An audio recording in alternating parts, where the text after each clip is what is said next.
ਪ੍ਰਾਨਨਾਥ ਗੋਬਿੰਦੇ ਕਿਰਪਾ ਨਿਧਾਨ ਜਗਤ ਗੁਰੂ। हे ਸੰਸਾਰ ਤਾਪ ਹਰਣੈ ਕਰਨਾ ਮੈਂ ਸਭ ਦੁਖ ਹਰੋ। हे ਸਰਨ ਜੋਗ ਦਿਆਲੇ ਦੀਨਾਨਾਥ ਮਿਆ ਕਰੋ।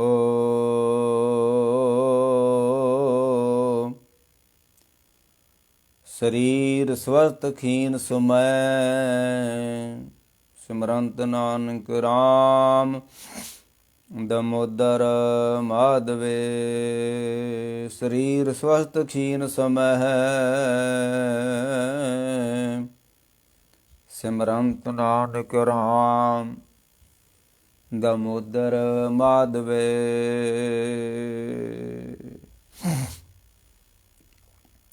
ਵਾਹਿਗੁਰੂ ਜੀ ਕਾ ਖਾਲਸਾ ਵਾਹਿਗੁਰੂ ਜੀ ਕੀ ਫਤਿਹ। ਗੁਰੂ ਪਿਆਰੀ ਗੁਰੂ ਸਵਾਰੀ ਸਾਧ ਸੰਗਤ ਜੀ,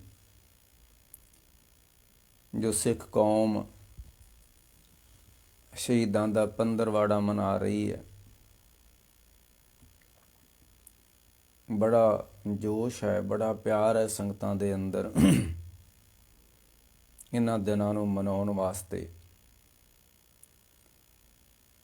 ਪਰ ਕੁਝ ਲੋਕ ਨੇ ਜਿਹੜੇ ਧਰਮ ਤੋਂ ਬੇਪਰਵਾਹ ਹੋਏ ਫਿਰਦੇ ਨੇ, ਗੁਰੂ ਤੋਂ ਬੇਮੁਖ ਹੋਏ ਫਿਰਦੇ ਨੇ, ਉਹਨਾਂ ਦੇ ਅੰਦਰ ਇਹਨਾਂ ਦਿਨਾਂ ਵਿੱਚ ਵੀ ਗੁਰੂ ਵਾਸਤੇ ਪਿਆਰ ਨਹੀਂ ਜਾਗਦਾ। ਉਹ ਇਹਨਾਂ ਦਿਨਾਂ ਵਿੱਚ ਵੀ ਗੁਰੂ ਨਾਲ ਨਹੀਂ ਜੁੜਦੇ। ਪਰ ਬੈਰਾਗੀ ਹਿਰਦੇ ਉਹਨਾਂ ਤੇ ਬੜਾ ਹੀ ਅਸਰ ਹੁੰਦਾ ਇਹਨਾਂ ਦਿਨਾਂ ਦਾ, ਜਦੋਂ ਮਹਾਰਾਜ ਦਾ ਛੋਟੇ ਸਾਹਿਬਜ਼ਾਦਿਆਂ ਦਾ ਜਾਂ ਵੱਡੇ ਸਾਹਿਬਜ਼ਾਦਿਆਂ ਦਾ ਸ਼ਹੀਦੀ ਦਿਹਾੜਾ ਆਉਂਦਾ ਹੈ ਤੇ ਬੜਾ ਅੰਦਰ ਇੱਕ ਰਸ ਜਿਹਾ ਭਰ ਜਾਂਦਾ ਹੈ, ਬੜਾ ਪ੍ਰੇਮ ਜਿਹਾ ਭਰ ਜਾਂਦਾ ਹਿਰਦੇ ਅੰਦਰ। 13 ਪੋਹ ਨੂੰ ਤੇ ਜਾਂ ਫਿਰ 7-8 ਪੋਹ ਨੂੰ।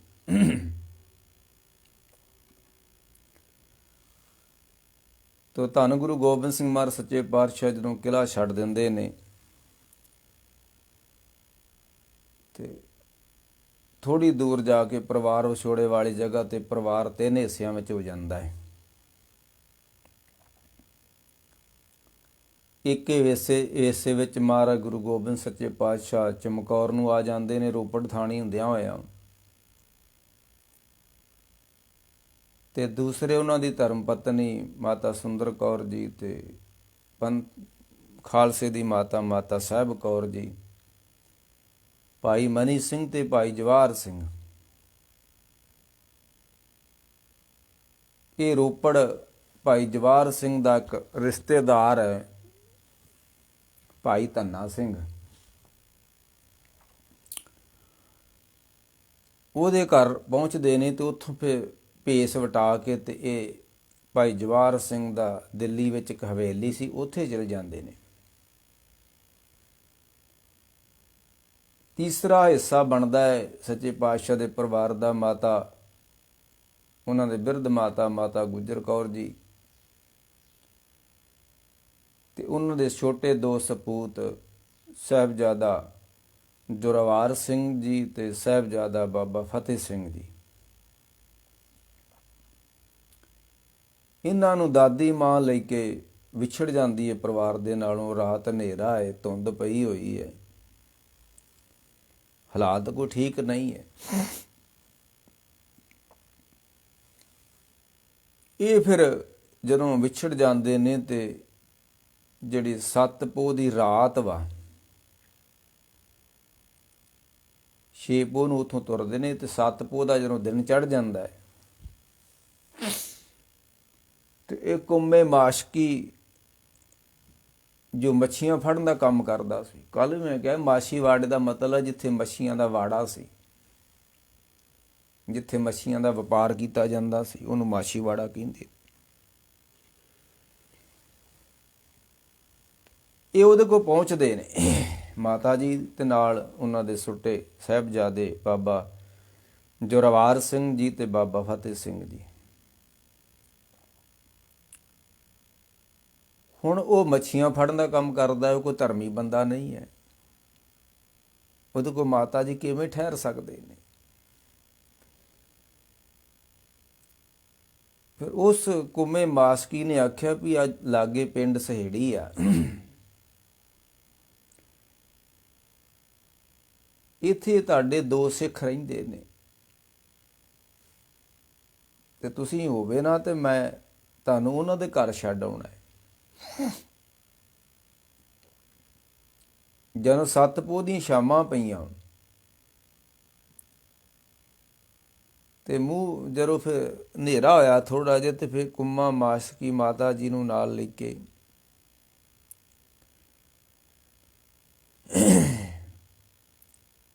ਉਹਨਾਂ ਦੇ ਘਰ ਪਹੁੰਚਦੇ ਨੇ। ਤੇ ਇਤਿਹਾਸਕਾਰਾਂ ਨੇ ਉਹਨਾਂ ਦਾ ਨਾਂ, 2 ਸਿੱਖਾਂ ਦਾ ਨਾਂ ਲਿਖਿਆ ਹੈ। ਸਹੇੜੀ ਪਿੰਡ ਮੇ 2 ਮਸੰਦ ਸੋ ਰਹਿ, ਧਾਮੂ ਔਰ ਦਰਬਾਰੀ ਨਾਮ ਤਿਸ ਕਹੇ।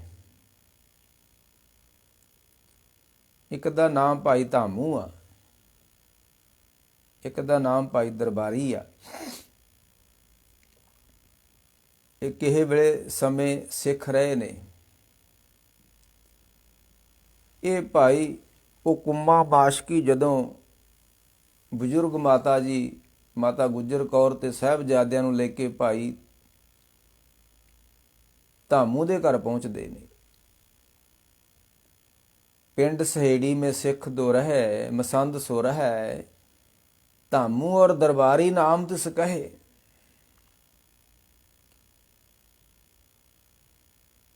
ਇਹ ਫਿਰ 7 ਪੋਹ ਰਾਤ ਨੂੰ ਪਹੁੰਚਦੇ ਨੇ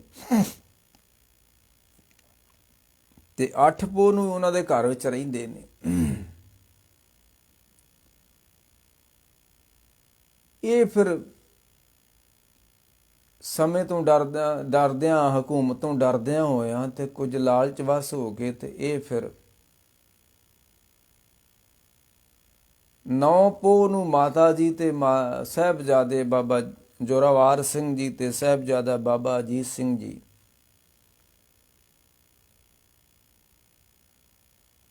ਇਹ ਧਾਮੂ ਤੇ ਦਰਬਾਰੀ, ਸਰਕਾਰੀ ਦਰਬਾਰੇ ਸ਼ਿਕਾਇਤ ਲਾ ਦਿੰਦੇ ਨੇ। ਭਾਈ ਧਾਮੂ, ਜਿਹਨੂੰ ਅਸੀਂ ਗੰਗੂ ਬ੍ਰਾਹਮਣ ਕਹਿੰਦੇ ਆ ਨਾ ਭਾਈ, ਪਰ ਕਵੀ ਸੰਤੋਖ ਸਿੰਘ ਤੇ ਰਤਨ ਸਿੰਘ ਭੱਗੂ ਉਹਨਾਂ ਨੇ ਗੰਗੂ ਬ੍ਰਾਹਮਣ ਦਾ ਨਾਂ ਨਹੀਂ ਲਿਖਿਆ। ਇੰਨਾ ਹੀ ਕਿ ਲਿਖਿਆ ਕਿ ਇੱਕ ਬ੍ਰਾਹਮਣ ਮਿਲਿਆ ਉਹਨਾਂ ਨੂੰ। ਉਹ ਬ੍ਰਾਹਮਣ ਕੌਣ ਸੀ ਨਾਂ ਨਹੀਂ ਲਿਖਿਆ, ਪਰ ਗੰਗੂ ਅਸੀਂ ਆਪਣੇ ਕੋਲੋਂ ਨਾਂ ਲਾ ਲਿਆ, ਉੱਥੇ ਨਹੀਂ ਲਿਖਿਆ ਕਿਤੇ।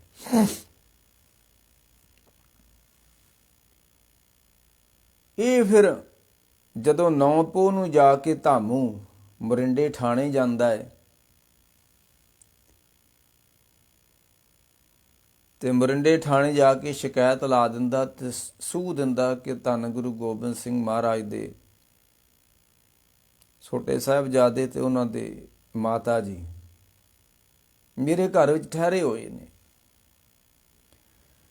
ਤੇ ਹੋਵੇ ਨਾ ਤੁਸੀਂ ਉਹਨਾਂ ਨੂੰ ਪਕੜ ਲਓ। ਇਹ ਫਿਰ ਜਾਨੀ ਖਾਂ ਤੇ ਮਾਨੀ ਖਾਂ ਕਹਿੰਦੇ ਥਾਣੇਦਾਰ ਮਾਤਾ ਜੀ ਨੂੰ ਫੜਨ ਵਾਸਤੇ ਆਉਂਦੇ ਨੇ।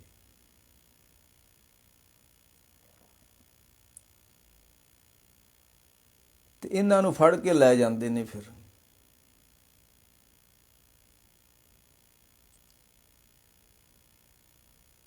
ਤੇ ਕੁਝ ਲੋਕ ਕਹਿੰਦੇ ਨੇ ਵੀ ਜਦੋਂ ਇਹਨਾਂ ਨੂੰ ਫੜਿਆ ਗਿਆ ਪਿੰਡ ਦੇ ਵਿੱਚੋਂ, ਤੇ ਪਿੰਡ ਦੇ ਕੋਈ ਲੋਕਾਂ ਨੇ ਕਿਹਾ ਵੀ ਤੁਸੀਂ, ਇਹ ਬਜ਼ੁਰਗ ਨੇ, ਬੱਚੇ ਨੇ, ਤੇ ਅਸੀਂ ਇਹਨਾਂ ਨੂੰ ਉੱਥੇ ਪਹੁੰਚਾ ਦਿੰਦੇ ਹਾਂ। ਪਿੰਡਾਂ ਦੇ ਵਿੱਚ ਕੁਝ ਬੰਦੇ ਹੁੰਦੇ ਨੇ ਜੋ ਸਰਕਾਰੀ ਪਹੁੰਚ ਰੱਖਦੇ ਨੇ, ਕਹਿੰਦੇ ਉੱਥੇ ਰੱਥ ਵਿੱਚ ਬਿਠਾ ਕੇ ਮਾਤਾ ਜੀ ਨੂੰ ਤੇ ਸਾਹਿਬਜ਼ਾਦਿਆਂ ਨੂੰ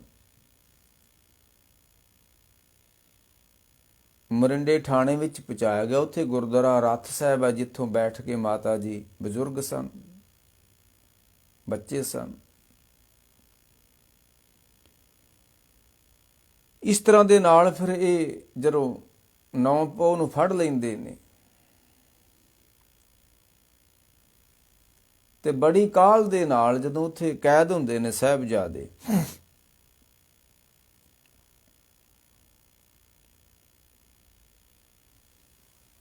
ਤੇ ਸ਼ਾਮਾਂ ਨੂੰ ਕੁਝ ਰੋਟੀ ਖਾਣ ਵਾਸਤੇ ਦਿੱਤੀ ਜਾਂਦੀ ਹੈ।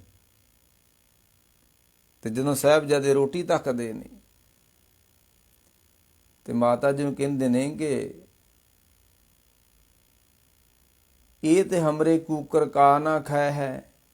ਇਹੋ ਜਿਹਾ ਲੰਗਰ ਤਾਂ ਆਨੰਦਪੁਰ ਕੁੱਤੇ ਵੀ ਨਹੀਂ ਖਾਂਦੇ, ਕਾਮ ਨਹੀਂ ਖਾਂਦੇ। ਇੰਨਾ ਭੈੜਾ ਲੰਗਰ, ਕੋਈ ਕੋਦਰੇ ਦੀ ਬਾਜਰੇ ਦੀ ਸੁੱਕੀ ਹੋਈ ਰੋਟੀ ਦਿੱਤੀ ਗਈ। ਤੇ ਉਹ ਜੀ ਸੁੱਕੀ ਹੋਈ ਰੋਟੀ, ਬਾਜਰੇ ਦੀ ਰੋਟੀ ਕਦੀ ਸਾਹਿਬਜ਼ਾਦਿਆਂ ਨੇ ਦੇਖੀ ਨਹੀਂ ਸੀ। ਵਧੀਆ ਪਦਾਰਥ ਖਾਣ ਵਾਲੇ। ਇਹ ਤਾਂ ਭੋਜਨ ਹਮਰੇ ਕੂਕਰ ਕਾ ਨਾ ਖਾਇਆ ਹੈ। ਤੇ ਮਾਤਾ ਜੀ ਕਹਿਣ ਲੱਗੇ ਵੀ ਇਹ ਆਨੰਦਪੁਰ ਨਹੀਂ ਹੈ, ਇਹ ਆਨੰਦਪੁਰ ਕੀ ਥਾਂ ਨਾ ਇਹ ਹੈ। ਮਾਤਾ ਜੀ ਕਹਿਣ ਲੱਗੇ ਆਨੰਦਪੁਰ ਦੀ ਥਾਂ ਥੋੜਾ ਹੈ, ਇੱਥੇ ਭਾਈ ਨੰਦ ਲਾਲ ਦਾ ਲੰਗਰ ਤਿਆਰ ਕੀਤਾ ਥੋੜਾ ਹੈ। ਇੱਥੇ ਤੁਹਾਡੀ ਮਾਤਾਵਾਂ ਦਾ ਲੰਗਰ, ਮਾਤਾ ਦਾ ਤਿਆਰ ਕੀਤਾ ਲੰਗਰ ਥੋੜਾ ਵਾ। ਇਹ ਤਾਂ ਜੇਲ੍ਹ ਦੀ ਰੋਟੀ ਆ, ਜਿੱਦਾਂ ਹੁਣ ਰਾਮ ਰਹੀਮ ਜੇਲ੍ਹ ਦੀ ਰੋਟੀ ਖਾਣ ਦਿਆ। ਇਹ ਤਾਂ ਜੇਲ੍ਹ ਦੀ ਰੋਟੀ ਹੈ। ਕਹਿੰਦੇ ਰਾਤ ਉਹਨਾਂ ਨੇ ਫਿਰ ਉੱਥੇ ਕੱਟੀ ਕੁਤਵਾਲੀ ਥਾਣੇ। ਤੇ ਉਹ ਕਿਸ ਤਰ੍ਹਾਂ ਦੀ ਰਾਤ ਹੋਏਗੀ, ਜਿਨ੍ਹਾਂ ਦਾ ਪਿਤਾ ਕੋਲ ਨਹੀਂ ਹੈ, ਭਰਾ ਕੋਲ ਨਹੀਂ ਹੈ, ਜਿਨ੍ਹਾਂ ਬੱਚਿਆਂ ਦੀ ਮਾਂ ਕੋਲ ਨਹੀਂ ਹੈ, ਤੇ ਦਾਦੀ ਮਾਂ ਦੀ ਗੋਦ 'ਚ ਪਏ ਹੋਏ ਨੇ ਦੋਵੇਂ। ਜਦੋਂ ਫਿਰ 10 ਪੋਹ ਦਾ ਦਿਨ ਚੜ੍ਹਿਆ ਤੇ ਇਹਨਾਂ ਨੂੰ ਫਿਰ ਜਾਨੀ ਖਾਂ ਤੇ ਮਾਨੀ ਖਾਂ ਸਾਹਿਬਜ਼ਾਦਿਆਂ ਨੂੰ ਰੱਥ ਵਿੱਚ ਆਪਣੇ ਮਰਿੰਡੇ ਤੋਂ ਲੈ ਕੇ ਸਰਹੰਦ ਨੂੰ ਚੱਲ ਪੈਂਦਾ ਹੈ। ਬੜੀ ਕਾਹਲ ਕਰ ਰਹੇ ਨੇ।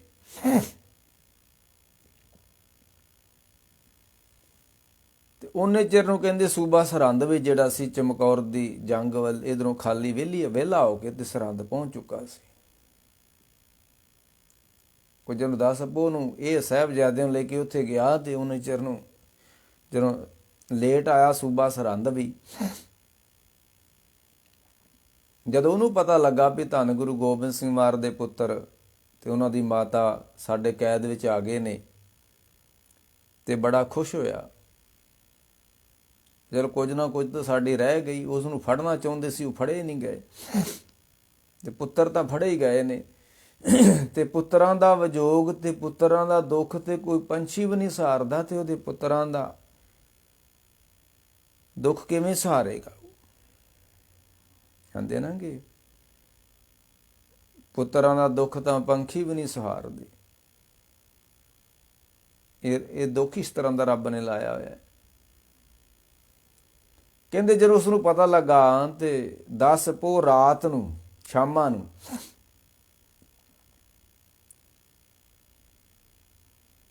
ਤੇ ਉਹਨਾਂ ਨੇ ਆਖਿਆ ਕੋਈ ਗੱਲ ਨਹੀਂ, ਸਵੇਰੇ ਪੇਸ਼ ਕਰਿਓ ਤੇ ਇਹਨਾਂ ਨੂੰ ਠੰਡੇ ਬੁਰਜ ਵਿੱਚ ਬਿਠਾ ਦਿਓ। ਇਹ ਸਜ਼ਾ ਵਾ।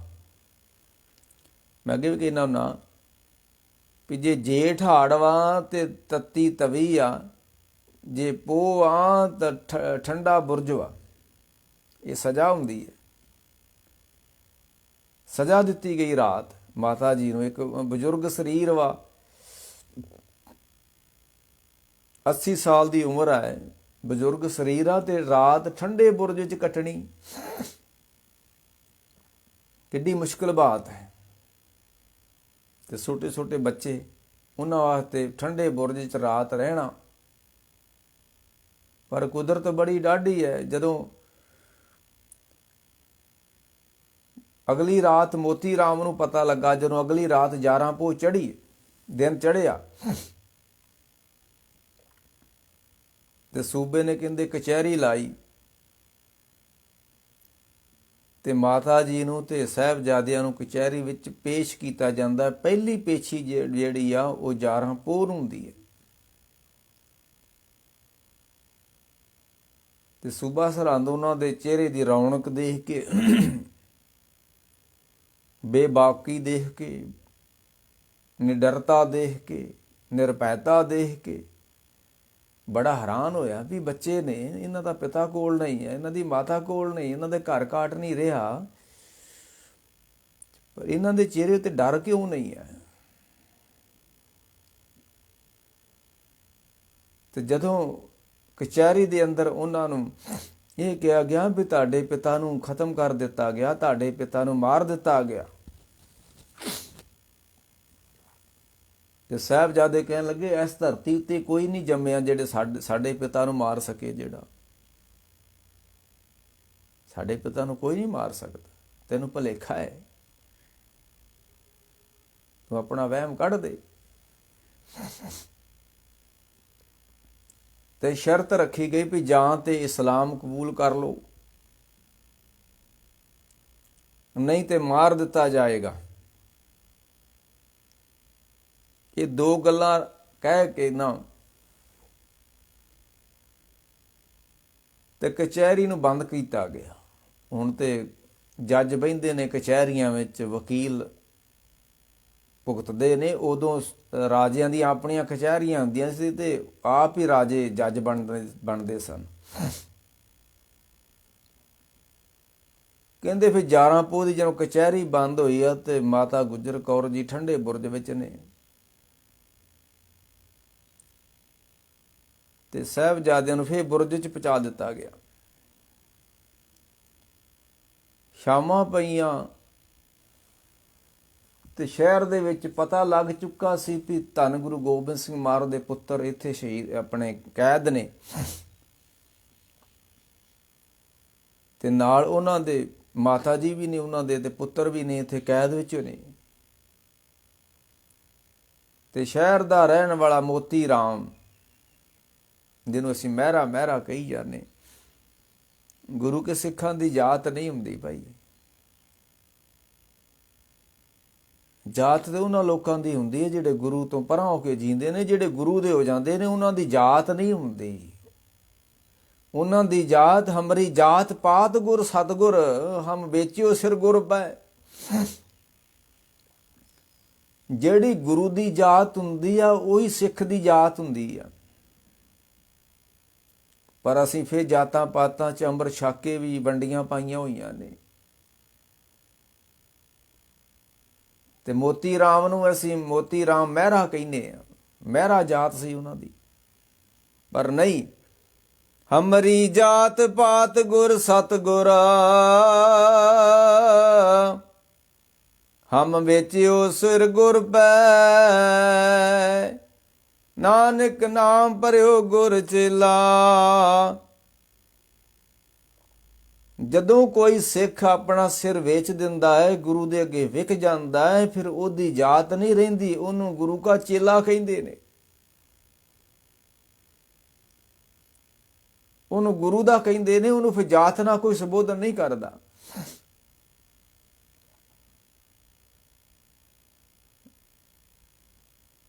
ਅੱਜ ਕੱਲ ਅਸੀਂ ਵੀ ਭਾਈ ਜੀਵਨ ਸਿੰਘ ਹੋਣਾ ਨੂੰ ਰੰਗਰੇਟਾ ਕਹੀ ਜਾਂਦੇ, ਅਜੇ ਤੱਕ ਰੰਗਰੇਟਾ ਹੀ ਕਹੀ ਜਾਂਦੇ ਆ। ਗੁਰੂ ਗੋਬਿੰਦ ਸਿੰਘ ਮਹਾਰਾਜ ਜੀ ਨੇ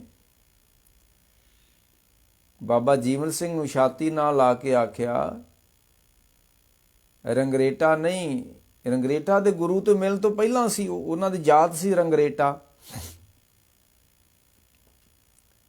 ਤੇ ਜੇ ਗੁਰੂ ਨੂੰ ਮਿਲ ਕੇ ਵੀ ਬਾਬਾ ਜੀਵਨ ਸਿੰਘ ਰੰਗਰੇਟਾ ਹੀ ਰਿਹਾ ਤੇ ਫਿਰ ਗੁਰੂ ਨੂੰ ਮਿਲਦਾ ਆਨੰਦ ਕੀ ਆ, ਮਿਲਦਾ ਫਾਇਦਾ ਕੀ ਆ। ਕਲਗੀਧਰ ਨੇ ਆਖਿਆ, ਨਹੀਂ ਰੰਗਰੇਟਾ ਨਹੀਂ, ਤੂੰ ਤਾਂ ਗੁਰੂ ਕਾ ਬੇਟਾ ਹੈ। ਜਿਹੜਾ ਗੁਰੂ ਕਾ ਬੇਟਾ ਹੋਵੇ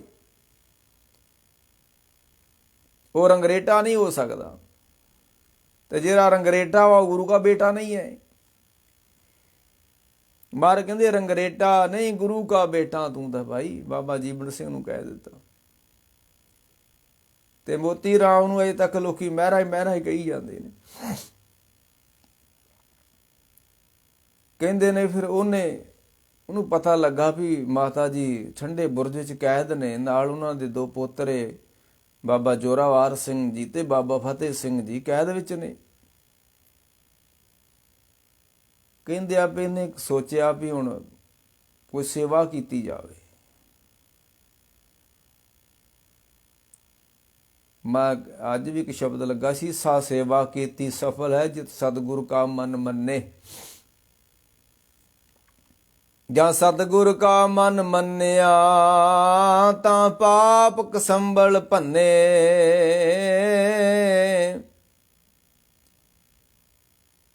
ਸੇਵਾ ਉਹ ਕਰੋ, ਬਾਣੀ ਕਹਿੰਦੀ ਆ ਵੀ ਜਿਹੜੀ ਸੇਵਾ ਦੀ ਲੋੜ ਵਾ,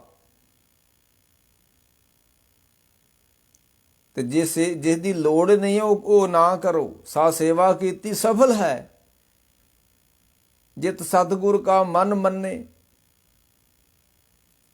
ਹੁਣ ਸੜਕਾਂ ਤੇ ਲੰਗਰ ਲਾਉਣਾ ਕੋਈ ਲੋੜ ਥੋੜਾ ਵਾ, ਇਹ ਤਾਂ ਵਿਖਾਵਾ ਵਾ। ਸੜਕਾਂ ਉੱਤੇ ਲੰਗਰ ਲਾਉਣਾ ਕੋਈ ਲੋੜ ਨਹੀਂ ਹੈ, ਇਹ ਤਾਂ ਵਿਖਾਵਾ ਵਾ। ਇਹ ਹੁਣ ਵਿਖਾਵੇ ਪਿੱਛੇ ਅਸੀਂ ਪੈ ਗਏ ਹਾਂ। ਪਰਸੋਂ ਚੌਥ ਦੀ ਗੱਲ ਆਈ ਸੀ, ਉੱਥੇ ਗਏ ਕਥਾ ਕਰਨ ਤੇ ਪਿੰਡ ਵਿੱਚ ਕੋਈ ਨੌਜਵਾਨ, ਕੋਈ ਬੱਚਾ ਅੰਮ੍ਰਿਤਧਾਰੀ ਨਹੀਂ ਦਿਖਿਆ, ਨਾ ਕੋਈ ਗੁਰਦੁਆਰੇ ਵੜਿਆ। ਆ ਸੰਘੇੜੇ ਪਿੰਡ ਦੀ ਗੱਲ ਹੈ। ਤੇ ਵੱਡੇ ਵੱਡੇ ਸਮਾਗਮ ਕਰਕੇ, ਵੱਡੇ ਵੱਡੇ ਕਵੀਸ਼ਰਾਂ ਨੂੰ ਸੱਦ ਕੇ ਤੁਸੀਂ ਆਪਣੀ ਆਇਡੈਂਟੀਟੀ ਦੇਣਾ ਚਾਹੁੰਦੇ ਹੋ ਵੀ ਅਸੀਂ ਸਿੱਖ ਹਾਂ। ਗੁਰਦੁਆਰੇ ਤੁਸੀਂ ਨਹੀਂ ਵੜਦੇ, ਨਿਤਨੇਮ ਤੁਸੀਂ ਨਹੀਂ ਕਰਦੇ, 5 ਕਕਾਰਾਂ ਦੀ ਰਹਿਤ ਤੁਸੀਂ ਨਹੀਂ ਧਾਰਨ ਕੀਤੀ ਹੋਈ, 5 ਬਾਣੀਆਂ ਦਾ ਕੋਈ ਜਾਪ ਨਹੀਂ ਪਿਆ ਕਰਦਾ, ਗੁਰਦੁਆਰੇ ਕੱਲਾ ਗ੍ਰੰਥੀ ਰਹਿ ਰਸ ਦਾ ਪਾਠ ਪਿਆ ਕਰਦਾ ਹੈ, ਤੇ ਤੁਸੀਂ ਵੱਡਾ ਸਮਾਗਮ ਕਰਕੇ ਆਪਣੀ ਆਇਡੈਂਟੀਟੀ ਦੇਣਾ ਚਾਹੁੰਦੇ ਹੋ ਵੀ ਅਸੀਂ ਸਿੱਖ ਹਾਂ। ਕਿਸ ਨੂੰ ਆਇਡੈਂਟੀਟੀ ਦੇਣਾ ਚਾਹੁੰਦੇ? ਲੋਕਾਂ ਨੂੰ ਦੱਸਣਾ ਚਾਹੁੰਦੇ ਵੀ ਅਸੀਂ ਸਿੱਖ ਹਾਂ। ਜੇ ਤੁਸੀਂ ਸਿੱਖ ਹੋ ਤੇ ਅੰਮ੍ਰਿਤ ਵੇਲੇ ਗੁਰਦੁਆਰੇ ਕਿਉਂ ਨਹੀਂ ਆਉਂਦੇ? ਜੇ ਤੁਸੀਂ ਸਿੱਖ ਹੋ ਤੇ ਰਹਿ ਰਾਤ ਦੇ ਪਾਠ ਵੇਲੇ ਤੁਸੀਂ ਕਿੱਥੇ ਗਏ ਹੁੰਦੇ ਹੋ? ਤੇ ਇਹ ਸਮਾਗਮ ਕਰਕੇ ਇਹ ਮਹਿਲ ਸਿੰਘ ਵਰਗਿਆਂ ਨੂੰ, ਕਵੀਸ਼ਰਾਂ ਨੂੰ ਸੱਦ ਕੇ ਤੇ ਤੁਸੀਂ ਆਪਣੀ ਆਇਡੈਂਟੀਟੀ ਦੇਣਾ ਚਾਹੁੰਦੇ ਵੀ ਅਸੀਂ ਵੀ ਸਿੱਖ ਹਾਂ। ਹਾਂਜੀ, ਸੜਕਾਂ ਉੱਤੇ ਬੇਫਜ਼ੂਲੀ ਦਾ ਲੰਗਰ ਲਾ ਕੇ ਸਮਾਂ ਬਰਬਾਦ ਕਰਦੇ ਹੋ ਤੇ ਕੌਮ ਦਾ ਪੈਸਾ ਬਰਬਾਦ ਕਰਦੇ ਹੋ, ਤੇ ਇਹ ਤੁਸੀਂ ਲੋਕਾਂ ਨੂੰ ਦੱਸਦੇ ਹੋ ਵੀ ਅਸੀਂ ਸਿੱਖ ਹਾਂ ਤੇ ਲੰਗਰ ਲਾਇਆ ਹੋਇਆ ਵਾ। ਇਹ ਤੁਸੀਂ ਸਿੱਧ ਕਰਨਾ ਚਾਹੁੰਦੇ ਹੋ ਅਸੀਂ ਸਿੱਖ ਹਾਂ, ਲੰਗਰ ਲਾਇਆ ਹੋਇਆ ਵਾ। ਨਹੀਂ ਨਹੀਂ ਨਹੀਂ, ਸਾ ਸੇਵਾ ਕੀਤੀ ਸਫਲ ਹੈ ਜਿਤ ਸਤਿਗੁਰ ਕਾ ਮਨ ਮੰਨੇ। ਇਹ ਜਿਹੜਾ ਤੂੰ ਸੜਕਾਂ ਤੇ ਲੰਗਰ ਲਾਉਣਾ, ਇਹ ਇਸ ਲੰਗਰ ਦੇ ਨਾਲ ਗੁਰੂ ਨਹੀਂ ਮੰਨਦਾ, ਗੁਰੂ ਨਹੀਂ ਸੇਵਾ ਨੂੰ ਪ੍ਰਵਾਨ ਕਰਦਾ। ਲੋਕੀ ਤਾਂ ਕਹਿਣ ਦੇਣਗੇ ਵੀ ਤੂੰ ਲੰਗਰ ਲਾਇਆ ਹੋਇਆ ਵਾ, ਗੁਰੂ ਨਹੀਂ ਮੰਨਦਾ ਸੇਵਾ ਨੂੰ। ਨਾਲੇ ਵੱਡੀ ਗੱਲ ਇਹ ਆ ਭਾਈ ਵੀ ਸੜਕਾਂ ਉੱਤੇ ਕੋਈ ਸੰਗਤ ਨਹੀਂ ਹੁੰਦੀ, ਸੰਗਤ ਹੁੰਦੀ ਆ ਗੁਰਦੁਆਰੇ ਹਰ ਕੀਰਤਨ ਸੁਣੀਏ, ਸਤਿਗੁਰ ਭੇਟ ਹਰ ਜਸ ਮੁਖ ਬਣੀਏ। ਇਹ ਹੁਣ ਇਹਦੀ ਸੜਕ ਵੀ ਸੰਗਤਾਂ ਬਣੀ, ਸੰਗਤ ਵੀ ਸੜਕ ਤੇ ਆ, ਇਹਦੀ ਪੰਗਤ ਵੀ ਹੁਣ ਸੜਕ ਤੇ। ਗੁਰਦੁਆਰਾ ਛੱਡ ਜੂ ਚੁੱਕਾ ਹੈ। ਗੁਰਦੁਆਰੇ 'ਚ ਬਹਿਣ ਵਾਲਾ ਸਿੱਖ, ਉਹਨੂੰ ਸੜਕ ਤੇ ਜਾਣ ਦੀ ਲੋੜ ਕੋਈ ਨਹੀਂ ਹੈ। ਗੁਰਦੁਆਰੇ 'ਚ ਬਹਿਣ ਵਾਲਾ ਸਿੱਖ, ਉਹਨੂੰ ਸੜਕਾਂ ਉੱਤੇ ਚੁੱਲ੍ਹੇ ਪੁੱਟਣ ਦੀ ਕੋਈ ਲੋੜ ਨਹੀਂ ਹੈ, ਲੋੜ ਹੀ ਨਹੀਂ ਹੈ। ਤੇ ਜਿਸ ਦੀ ਲੋੜ ਹੀ ਨਹੀਂ ਹੈ ਉਹ ਕਰਨਾ ਹੀ ਕਿਉਂ ਆ? ਸੇਵਾ ਦਾ ਕੀ ਮਤਲਬ ਹੁੰਦਾ ਹੈ? ਕੋਈ ਲੋੜਵੰਦ ਹੋਵੇ, ਉਹਦੀ ਲੋੜ ਪੂਰੀ ਕੀਤੀ ਜਾਵੇ, ਉਸ ਨੂੰ ਸੇਵਾ ਬੋਲਦੇ ਨੇ। ਇਹ ਥੋੜਾ ਵੀ ਸਵੇਰੇ ਜਿਹੜੀਆਂ 2-4 ਬੀਬੀਆਂ ਆਉਂਦੀਆਂ ਗੁਰਦੁਆਰੇ, ਇੱਕ ਨੇ ਆਣ ਕੇ 2 ਬਾਲਟੀਆਂ ਨਿਸ਼ਾਨ ਸਾਹਿਬ ਤੇ ਸੁੱਟ ਦਿੱਤੀਆਂ, ਮਗਰੋਂ ਦੂਜੀ ਆਈ, ਉਹਨੇ ਵੀ 2 ਬਾਲਟੀਆਂ ਪਾਣੀ ਦੀਆਂ ਨਿਸ਼ਾਨ ਸਾਹਿਬ ਤੇ ਸੁੱਟ ਦਿੱਤੀਆਂ। ਇਹ ਕੋਈ ਸੇਵਾ ਥੋੜਾ ਵਾ। ਇਸ ਨੂੰ ਸੇਵਾ ਅਸੀਂ ਥੋੜਾ ਗਏ। ਸੇਵਾ ਦਾ ਮਤਲਬ ਹੈ ਕਿਸੇ ਦੀ ਲੋੜ ਪੂਰੀ ਕੀਤੀ ਜਾਵੇ, ਕਿਸੇ ਦੀ ਮਦਦ ਕੀਤੀ ਜਾਵੇ, ਉਸ ਨੂੰ ਸੇਵਾ ਬੋਲਦੇ ਨੇ। ਗੁਰਦੁਆਰੇ ਅਸੀਂ ਆਉਣਾ ਨਹੀਂ ਗਾ ਤੇ ਵੱਡੇ ਵੱਡੇ ਸਮਾਗਮ ਕਰਕੇ ਅਸੀਂ ਸਾਬਤ ਕਰਨਾ ਚਾਹੁੰਦੇ ਹਾਂ ਵੀ ਅਸੀਂ ਸਿੱਖ ਹਾਂ। ਅਸੀਂ ਨਗਰ ਕੀਰਤਨ ਕਰਾ ਲਿਆ, ਹਾਂਜੀ, ਅਸੀਂ ਧਾਰਮਿਕ ਸਮਾਗਮ ਵੀ ਕਰਾ ਲਿਆ, ਸਾਲ ਪਿੱਛੋਂ ਪਾਲਕੀ ਵੀ ਕੱਢ ਲੈਂਦੇ, ਅਸੀਂ ਸਿੱਖ ਹਾਂ। ਇਹ ਸਾਬਤ ਕਰਨਾ ਚਾਹੁੰਦੇ ਨੇ ਲੋਕ। ਨਹੀਂ ਨਹੀਂ ਨਹੀਂ, ਇਹ ਕੁਰਾਹੇ ਪਏ ਹੋਏ ਲੋਕ ਨੇ। ਤੇ ਮੈਂ ਕਹਿ ਰਿਹਾ ਸੀ, ਜਦੋਂ ਮੋਤੀ ਰਾਮ ਨੂੰ ਪਤਾ ਲੱਗਾ ਕਿ ਧੰਨ ਗੁਰੂ ਗੋਬਿੰਦ ਸੱਚੇ ਪਾਤਸ਼ਾਹ ਤੇ ਇਹਨਾਂ ਦੇ ਸਾਹਿਬਜ਼ਾਦੇ ਬਾਬਾ ਜ਼ੋਰਾਵਰ ਸਿੰਘ ਜੀ ਤੇ ਬਾਬਾ ਫਤਿਹ ਸਿੰਘ ਜੀ ਤੇ ਉਹਨਾਂ ਦੇ ਬਜ਼ੁਰਗ ਮਾਤਾ ਗੁਜਰ ਕੌਰ ਜੀ ਕੈਦ ਵਿੱਚ ਨੇ ਤੇ ਜ਼ਾਲਮਾਂ ਨੇ ਸਜ਼ਾ ਦਿੱਤੀ ਹੋਈ ਹੈ। ਤੇ ਸਜ਼ਾ ਕੀ ਦਿੱਤੀ ਹੋਈ ਹੈ? ਠੰਡਾ ਬੁਰਜ ਵਾ, ਕੋਈ ਗਰਮ ਕੱਪੜਾ ਨਹੀਂ ਹੈ। ਜੇ ਜੇਠ ਹਾੜਾ ਤੇ ਤੱਤੀ ਤਵੀ ਆ ਸਜ਼ਾ ਵਾ, ਤੇ ਜੇ ਪੋ ਮਾਗਾ ਤੇ ਠੰਡਾ ਬੁਰਜ ਵਾ, ਇਹ ਸਜ਼ਾ ਵਾ। ਮਾਤਾ ਨੂੰ ਸਜ਼ਾ ਦਿੱਤੀ ਗਈ ਹੈ, ਸਾਹਿਬਜ਼ਾਦਿਆਂ ਨੂੰ ਸਜ਼ਾ ਦਿੱਤੀ ਗਈ ਹੈ। ਜਿਹੜਾ ਥੋੜਾ ਬਹੁਤਾ ਕੋਈ ਮਨੁੱਖੀ ਹਿਰਦਾ ਰੱਖਦੇ ਨੇ, ਜਿਹੜੇ ਪੱਥਰ ਦਿਲ ਨਹੀਂ ਹੈ, ਜਿਨ੍ਹਾਂ ਦਾ ਹਿਰਦਾ ਵਾਕਈ ਮਨੁੱਖੀ ਹਿਰਦਾ ਹੈ, ਜਿਹਨਾਂ ਦਾ ਦਿਲ ਪੱਥਰ ਨਹੀਂ ਹੋਇਆ, ਉਹਨਾਂ ਨੂੰ ਤਾਂ ਦਰਦ ਹੋਏਗਾ ਕਿ ਇੰਨੀ ਠੰਡ ਵਿੱਚ ਮਾਤਾ ਜੀ ਉੱਚੇ ਥਾਂ ਤੇ ਠੰਡੇ, ਜਿੱਥੇ ਆਲੇ ਦੁਆਲੇ ਹਵਾ ਪੈਂਦੀ ਹੈ, ਉਸ ਦਾ ਨਾਂ ਠੰਡਾ ਬੁਰਜ ਤਾਂ ਰੱਖਿਆ ਗਿਆ ਸੀ, ਆਲੇ ਦੁਆਲੇ ਹਵਾ ਪੈਂਦੀ ਜਿਸ ਨੂੰ, ਜਿਹਦਾ ਕੋਈ ਬੂਹਾ ਬਾਰੀ ਨਹੀਂ ਹੈ, ਖੁੱਲਾ ਵਾ ਉੱਤੋਂ, ਉਸ ਜਗ੍ਹਾ ਉੱਤੇ ਸਜ਼ਾ ਦਿੱਤੀ ਜਾ ਰਹੀ ਹੈ। ਤੇ ਮਨੁੱਖੀ ਹਿਰਦਾ ਫਿਰ ਤੜਫਦਾ ਹੈ, ਖਾਸ ਕਰਕੇ ਜਿਨ੍ਹਾਂ ਦੇ ਅੰਦਰ ਗੁਰੂ ਦਾ ਪਿਆਰ ਹੁੰਦਾ ਹੈ।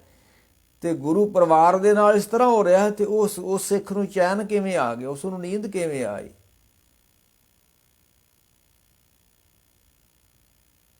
ਕਹਿੰਦੇ ਫਿਰ ਮੋਤੀ ਰਾਮ ਨੂੰ ਦਰਦ ਆਇਆ। ਉਹਨੇ ਸੋਚਿਆ ਵੀ ਇੰਨੀ ਠੰਡ ਵਿੱਚ ਹੁਣ ਸੇਵਾ ਕੀ ਕੀਤੀ ਜਾਵੇ। ਮੈਂ ਫਿਰ ਕਹਿ ਰਿਹਾ ਵੀ ਸੇਵਾ ਦਾ ਮਤਲਬ ਹੈ ਕੋਈ ਲੋੜ ਪੂਰੀ ਜੇ ਕੀਤੀ ਜਾਵੇ ਕਿਸੇ ਦੀ। ਲੰਗਰ ਲਾਉਣਾ ਕੋਈ ਸੇਵਾ ਨਹੀਂ ਹੈ,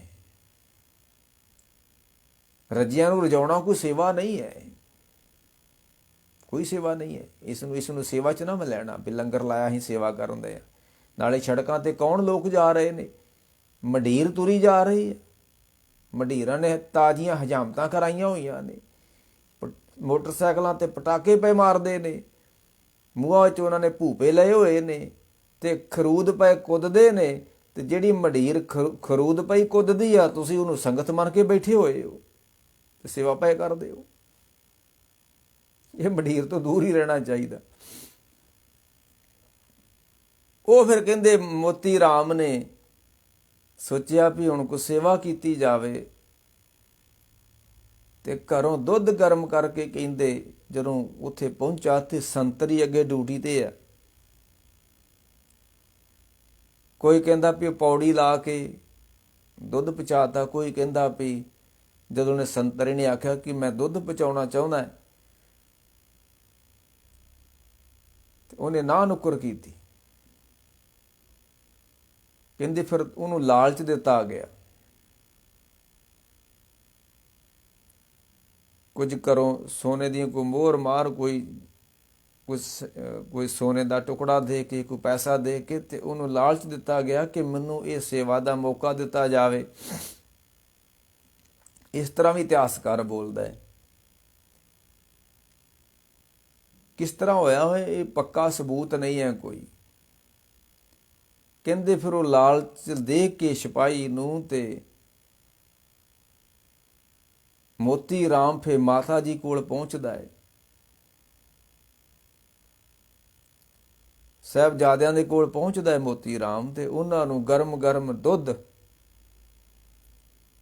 ਉਹ ਕਹਿਣ ਦੇ ਗਲਾਸ ਅਜੇ ਵੀ ਉੱਥੇ ਕਾਇਮ ਨੇ ਜਿਨ੍ਹਾਂ ਦੇ ਵਿੱਚ ਦੁੱਧ ਪਿਆਇਆ ਗਿਆ। ਮਾਤਾ ਜੀ ਨੇ ਦੁੱਧ ਛਕਿਆ, ਸਾਹਿਬਜ਼ਾਦਿਆਂ ਨੇ ਦੁੱਧ ਛਕਿਆ ਹੈ। ਰਾਤ ਬੜੀ ਮੁਸ਼ਕਿਲ ਨਾਲ ਕੱਟੀ ਠੰਡ ਦੇ ਵਿੱਚ। ਫਿਰ 12 ਪੋਹ ਨੂੰ ਦਿਨ ਚੜ੍ਹਿਆ ਹੈ। ਫਿਰ ਕਚਹਿਰੀ 'ਚ ਹਾਜ਼ਰ ਹੋਣ ਦਾ ਹੁਕਮ ਲਾਇਆ ਗਿਆ ਹੈ ਤੇ ਸਿਪਾਹੀ ਲੈ ਕੇ ਕੈਦ ਕਚਹਿਰੀ ਵਿੱਚ ਹਾਜ਼ਰ ਹੁੰਦੇ ਨੇ ਤੇ ਫਿਰ ਸੂਬੇ ਸਰਹੰਦ ਦੇ ਨਾਲ ਕੁਝ ਸਵਾਲ ਜਵਾਬ ਹੁੰਦੇ ਨੇ। ਉਹ ਉਹਨਾਂ ਨੂੰ ਧਰਮ ਛੱਡਣ ਬਾਰੇ ਕਹਿੰਦੇ ਨੇ ਕਿ ਤੁਸੀਂ ਇਸਲਾਮ ਕਬੂਲ ਲਓ, ਤੁਹਾਡਾ ਕੁਛ ਨਹੀਂ ਰਿਹਾ। ਤੇ ਜੇ ਤੁਸੀਂ ਜੀਣਾ ਚਾਹੁੰਦੇ ਹੋ ਤੇ ਇਸਲਾਮ ਕਬੂਲ ਕਰ ਲਓ। ਧੰਨ ਗੁਰੂ ਤੇਗ ਬਹਾਦਰ ਨੂੰ ਕਿਹਾ ਗਿਆ ਤੁਸੀਂ ਇਸਲਾਮ ਕਬੂਲ ਕਰ ਲਓ। ਸਬੇਗ ਸਿੰਘ ਤੇ ਪੁੱਤਰ ਸਬਾਜ ਸਿੰਘ ਨੂੰ ਕਿਹਾ ਗਿਆ ਸੀ ਤੁਸੀਂ ਇਸਲਾਮ ਕਬੂਲ ਕਰ ਲਓ। ਇਹਨਾਂ ਨੂੰ ਲੋਕਾਂ ਨੂੰ ਪਤਾ ਨਹੀਂ ਕਿ ਇਹ ਕੀ ਜਨੂਨ ਚੜਿਆ ਹੋਇਆ। ਗੈਰ ਮੁਸਲਮਾਨਾਂ ਨੂੰ ਇਹ ਕਹਿੰਦੇ ਨੇ ਤੁਸੀਂ ਮੁਸਲਮਾਨ ਹੋ ਜਾਓ। ਤੇ ਜਦੋਂ ਕੋਈ ਇੱਕ ਪਤਾ ਕੀ ਹੁੰਦਾ ਹੈ, ਜਦੋਂ ਇੱਕ ਧਰਮ ਨੂੰ ਤਿਆਗ ਕੇ ਬੰਦਾ ਦੂਸਰੇ ਧਰਮ 'ਚ ਜਾਂਦਾ ਤੇ ਉਸ ਧਰਮ ਦੇ ਲੋਕ ਬੜੀਆਂ ਖੁਸ਼ੀਆਂ ਮਨਾਉਂਦੇ ਨੇ। ਪਤਾ ਖੁਸ਼ੀਆਂ ਕਿਉਂ ਮਨਾਉਂਦੇ ਨੇ? ਉਹ ਇਹ ਸਾਬਤ ਕਰਨਾ ਚਾਹੁੰਦੇ ਨੇ ਕਿ ਜਿਸ ਧਰਮ ਵਿੱਚੋਂ ਇਹ ਬੰਦਾ ਆਇਆ ਉਹ ਧਰਮ ਨਖੇਦਾ ਤੇ ਮੇਰਾ ਧਰਮ ਮਹਾਨ ਵਾ।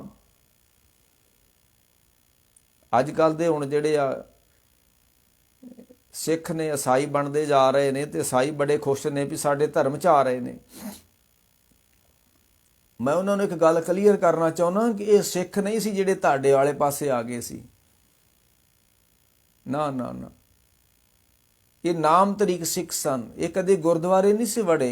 ਇਹ ਤੰਬਾਕੂ ਬੀੜੀਆਂ ਪੀਣ ਵਾਲੇ ਅੱਜ ਈਸਾਈ ਬਣ ਗਏ ਤੇ ਚੰਗਾ ਹੋਇਆ, ਗੰਦ ਨਿਕਲ ਗਿਆ। ਅਸੀਂ ਇਹਨਾਂ ਕੋਲ ਕੀ ਲੈਣਾ ਸੀ? ਸਿੱਖ ਧਰਮ ਨੇ ਇਹਨਾਂ ਕੋਲ ਕੀ ਲੈਣਾ? ਬੀੜੀ ਪੀਣ ਵਾਲਿਆਂ ਕੋਲ ਸਿੱਖਾਂ ਨੇ ਕੀ ਲੈਣਾ? ਇਹ ਜਿਹੜੇ ਉਧਰ ਗਏ ਆ ਨਾ, ਇਹ ਬੀੜੀਆਂ ਪੀਣ ਵਾਲੇ, ਤੰਬਾਕੂ ਲੈਣ ਵਾਲੇ ਸਿੱਖ ਈਸਾਈ ਬਣ ਗਏ ਨੇ। ਤੇ ਫਿਰ ਕੀ ਹੋ ਗਿਆ? ਤੇ ਮੈਂ ਕਹਿ ਰਿਹਾ ਸੀ ਜਦੋਂ ਇੱਕ ਧਰਮ ਨੂੰ ਤਿਆਗ ਕੇ ਬੰਦਾ ਦੂਸਰੇ ਧਰਮ 'ਚ ਜਾਂਦਾ ਤੇ ਉਹ ਬੰਦਾ ਧਰਮ ਬੜਾ ਖੁਸ਼ੀਆਂ ਮਨਾਉਂਦਾ ਤੇ ਆਪਣੇ ਆਪ ਤੇ ਗਰਵ ਮਹਿਸੂਸ ਕਰਦਾ ਕਿ ਮੇਰੇ ਧਰਮ 'ਚ ਇੱਕ ਬੰਦਾ ਆ ਗਿਆ। ਤੇ ਤੇਰੇ ਧਰਮ 'ਚ ਮੈਂ ਕਹਿਣਾ ਚਾਹੁੰਦਾ ਕਰੋੜਾਂ ਬੰਦੇ ਪਹਿਲੋਂ ਨੇ, ਉਹ ਕਿੰਨਾ ਕੁ ਧਰਮ ਕਮਾ ਰਹੇ ਨੇ। ਕਰੋੜਾਂ ਦੀ ਗਿਣਤੀ 'ਚ ਆ ਮੁਸਲਮਾਨਾਂ ਦੀ। ਤੇ ਜੇ ਇੱਕ ਹਿੰਦੂ ਮੁਸਲਮਾਨ ਬਣ ਗਿਆ ਤੇ ਜਿਹੜੇ ਪਹਿਲਾਂ ਕਰੋੜਾਂ ਬਣੇ ਹੋਏ ਉਹਨਾਂ ਨੇ ਕਿਹੜਾ ਇੱਥੇ ਪਹਾੜ ਢਾੜ ਦਿੱਤਾ ਤੇ ਇਹਦਾ ਰਹਿ ਗਿਆ ਸੀ। ਇਹ ਹੁਣ ਹਿੰਦੂ ਤੋਂ ਮੁਸਲਮਾਨ ਬਣ ਕੇ ਪਹਾੜ ਢਾ ਦੇਗਾ ਕੋਈ? ਉਹ ਨਹੀਂ ਨਹੀਂ। ਕਹਿੰਦੇ ਫਿਰ ਉਦੋਂ ਜਦੋਂ ਸੂਬਾ ਸਰਹੰਦ ਨੇ ਇਹ ਸ਼ਰਤਾਂ ਲਾਈਆਂ ਗਈਆਂ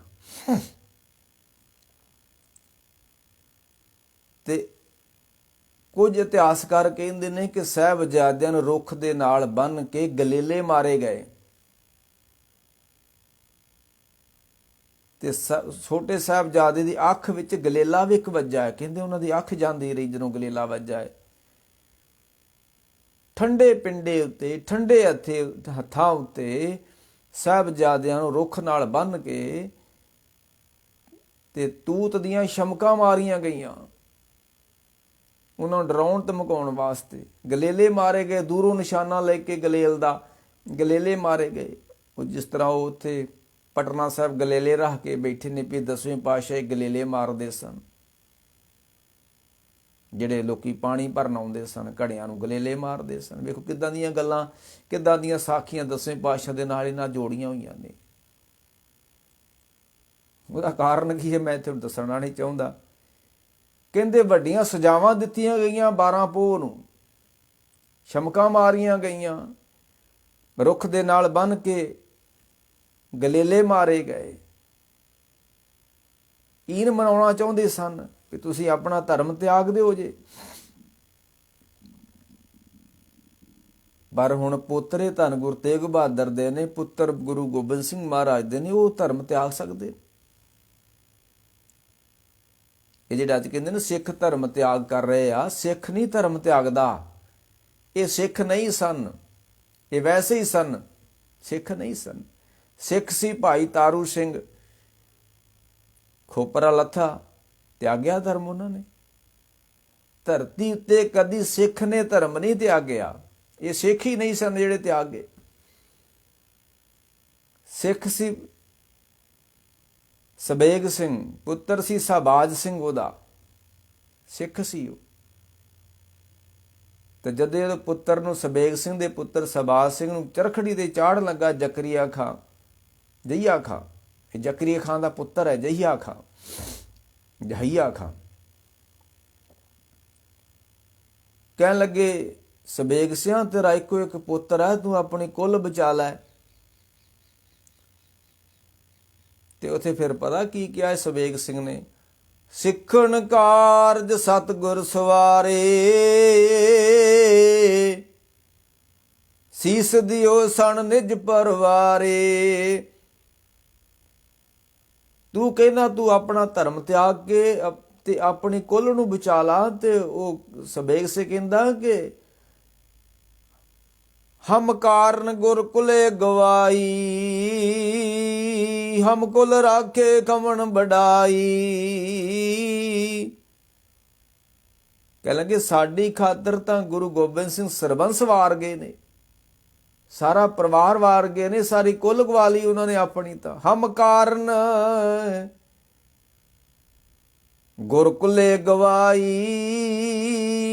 ਹਮ ਕੁਲ ਰਾਖੇ ਕਵਣ ਬੜਾਈ। ਜਿਨ੍ਹਾਂ ਦੀ ਖਾਤਰ ਗੁਰੂ ਗੋਬਿੰਦ ਸਿੰਘ ਆਪਣੀ ਕੁੱਲ ਵਾਰ ਕੇ ਗਿਆ, ਤੇ ਉਹ ਸਬੇਗ ਸਿੰਘ ਕਿਵੇਂ ਆਪਣੀ ਕੁੱਲ ਨੂੰ ਬਚਾ ਸਕਦਾ ਹੈ। ਹਮ ਕੁਲ ਰਾਖੇ ਕਵਣ ਬੜਾਈ। ਤੇ ਸਬੇਗ ਸਿੰਘ ਕਹਿ ਲੱਗੇ ਅਸੀਂ ਧਰਮ ਨਹੀਂ ਤਿਆਗਾਂਗੇ, ਕੁੱਲ ਦਾ ਤਾਂ ਤਿਆਗ ਕਰ ਦਾਂਗੇ, ਕੁੱਲ ਖਤਮ ਹੋ ਜਾਊਗੀ ਕੋਈ ਗੱਲ ਨਹੀਂ, ਪਰ ਸਾਡੇ ਅੰਦਰੋਂ ਕੋਈ ਧਰਮ ਨਹੀਂ ਖਤਮ ਕਰ ਸਕਦਾ। ਜਿੱਦਾਂ ਬਾਬੇ ਫਰੀਦ ਨੇ ਨਹੀਂ ਕਿਹਾ ਕਿ ਸ਼ੁੱਧ ਬੋਲੀਏ ਸੱਚ ਧਰਮ, ਝੂਠ ਨਾ ਬੋਲੀਏ। ਗੁਰ ਕੀਨੇ ਧਰਮਾਂ, ਜਿਨ੍ਹਾਂ ਵਿਅਕਤੀਆਂ ਨੂੰ ਗੁਰੂ ਦੇ ਨੇ ਧਰਮ ਦੇ ਰਾਹ ਤੇ ਪਾ ਦਿੱਤਾ ਹੋਵੇ। ਜਿੱਦਾਂ ਗੁਰੂ ਨਾਨਕ ਸਾਹਿਬ ਦਾ ਬਚਨ ਆਉਂਦਾ, ਸਭ ਘਟ ਮੇਰੇ ਹੋ ਸਭਨਾ ਅੰਦਰ, ਜਿਸੇ ਖਵਾਈ ਤਿਸ ਕੌਣ ਕਹੇ, ਜਿਸੇ ਦਖਾਲਾਂ ਵਾਟੜੀ ਤਿਸੇ ਭੁਲਾਵੇ ਕੌਣ। ਰੱਬ ਕਹਿੰਦਾ ਕਿ ਜਿਹਨੂੰ ਮੈਂ ਆਪਣਾ ਰਾਹ ਦਿਖਾ ਦਿੱਤਾ ਨਾ, ਉਹ ਮੁੜ ਕੇ ਰਾਹ ਤੋਂ ਭਟਕਦਾ ਨਹੀਂ ਹੈ। ਜਿਸੇ ਦਖਾਲਾਂ ਵਾਟੜੀ ਤਿਸੇ ਭੁਲਾਵੇ ਕੌਣ, ਤੇ ਜਿਸੇ ਭਲਾਈ ਪੰਧ ਸਿਰ ਤਿਸੇ ਦਿਖਾਵੇ ਕੌਣ।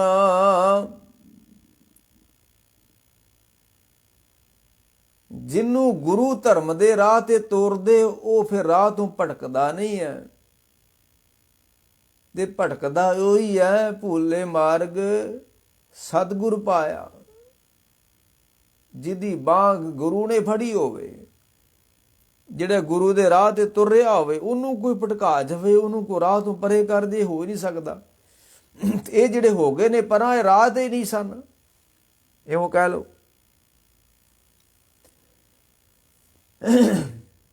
ਇਹ ਫਿਰ ਬੜੀਆਂ ਸਖਤ ਸਜ਼ਾਵਾਂ ਦਿੱਤੀਆਂ ਗਈਆਂ 12 ਪੋਹ ਨੂੰ।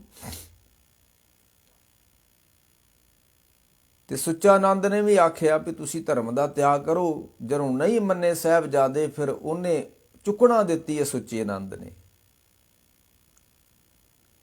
ਵੀ ਇਹ ਪੋਤਰੇ ਗੁਰੂ ਤੇਗ ਬਹਾਦਰ ਜੀ ਦੇ ਨੇ, ਪੁੱਤਰ ਗੁਰੂ ਗੋਬਿੰਦ ਸਿੰਘ ਜੀ ਦੇ ਨੇ, ਇਹ ਤੇਰੇ ਆਖੇ ਨਹੀਂ ਲੱਗਣੇ, ਇਹ ਸੱਪਾਂ ਦੇ ਪੁੱਤਰ ਨੇ ਤੇ ਇਹ ਸਾਪੀ ਰਹਿਣੇ ਨੇ।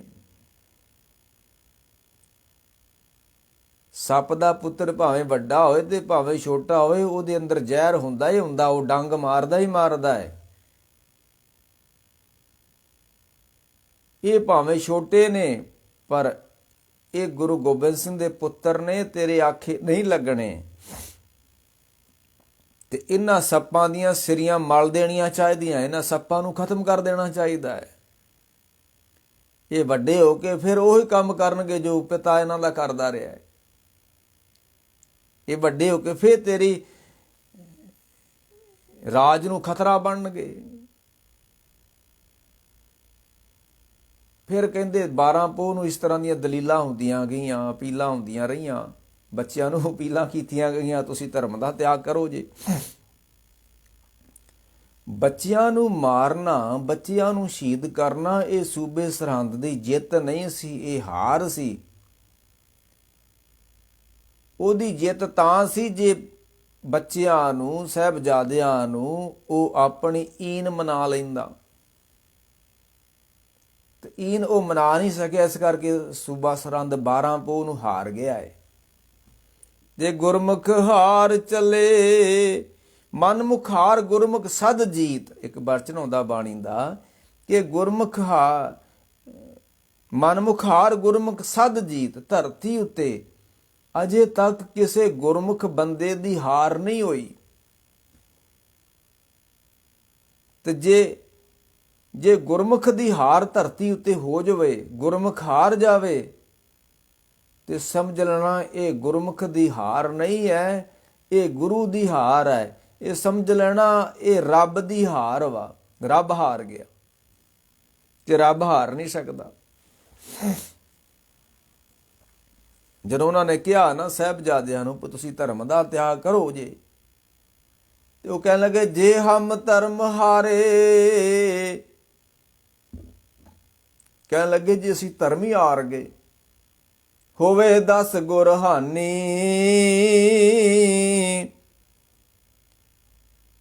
ਜੇ ਅਸੀਂ ਧਰਮ ਹਾਰ ਗਏ ਤੇ ਇਹ ਹਾਨੀ ਸਾਡੀ ਨਹੀਂ ਹੈ, ਇਹ 10 ਗੁਰੂਆਂ ਦੀ ਹਾਨੀ ਹੋ ਜਾਣੀ ਹੈ। ਅਸੀਂ ਉਹਨਾਂ ਦੀ ਅੰਸ ਬੰਸ ਵਾਂ। ਜੇ ਹਮ ਧਰਮ ਹਾਰੇ ਹੋਏ 10 ਗੁਰ ਹਾਨੀ, ਹਮ ਆਪਣੇ ਧਰਮ ਮੇਂ ਮਰ ਹੈ, ਤੂੰ ਕਰ ਆਪਣੀ ਮਨ ਮਾਨੀ। ਅਸੀਂ ਆਪਣੇ ਧਰਮ ਮੇਂ ਮਰ ਹੈ, ਅਸੀਂ ਆਪਣੇ ਧਰਮ ਤੋਂ ਮਰਨਾ ਚਾਹੁੰਦੇ ਹਾਂ, ਤੇ ਤੂੰ ਜੋ ਕਰਨਾ ਚਾਹੁੰਦਾ ਤੂੰ ਕਰ ਲੈ।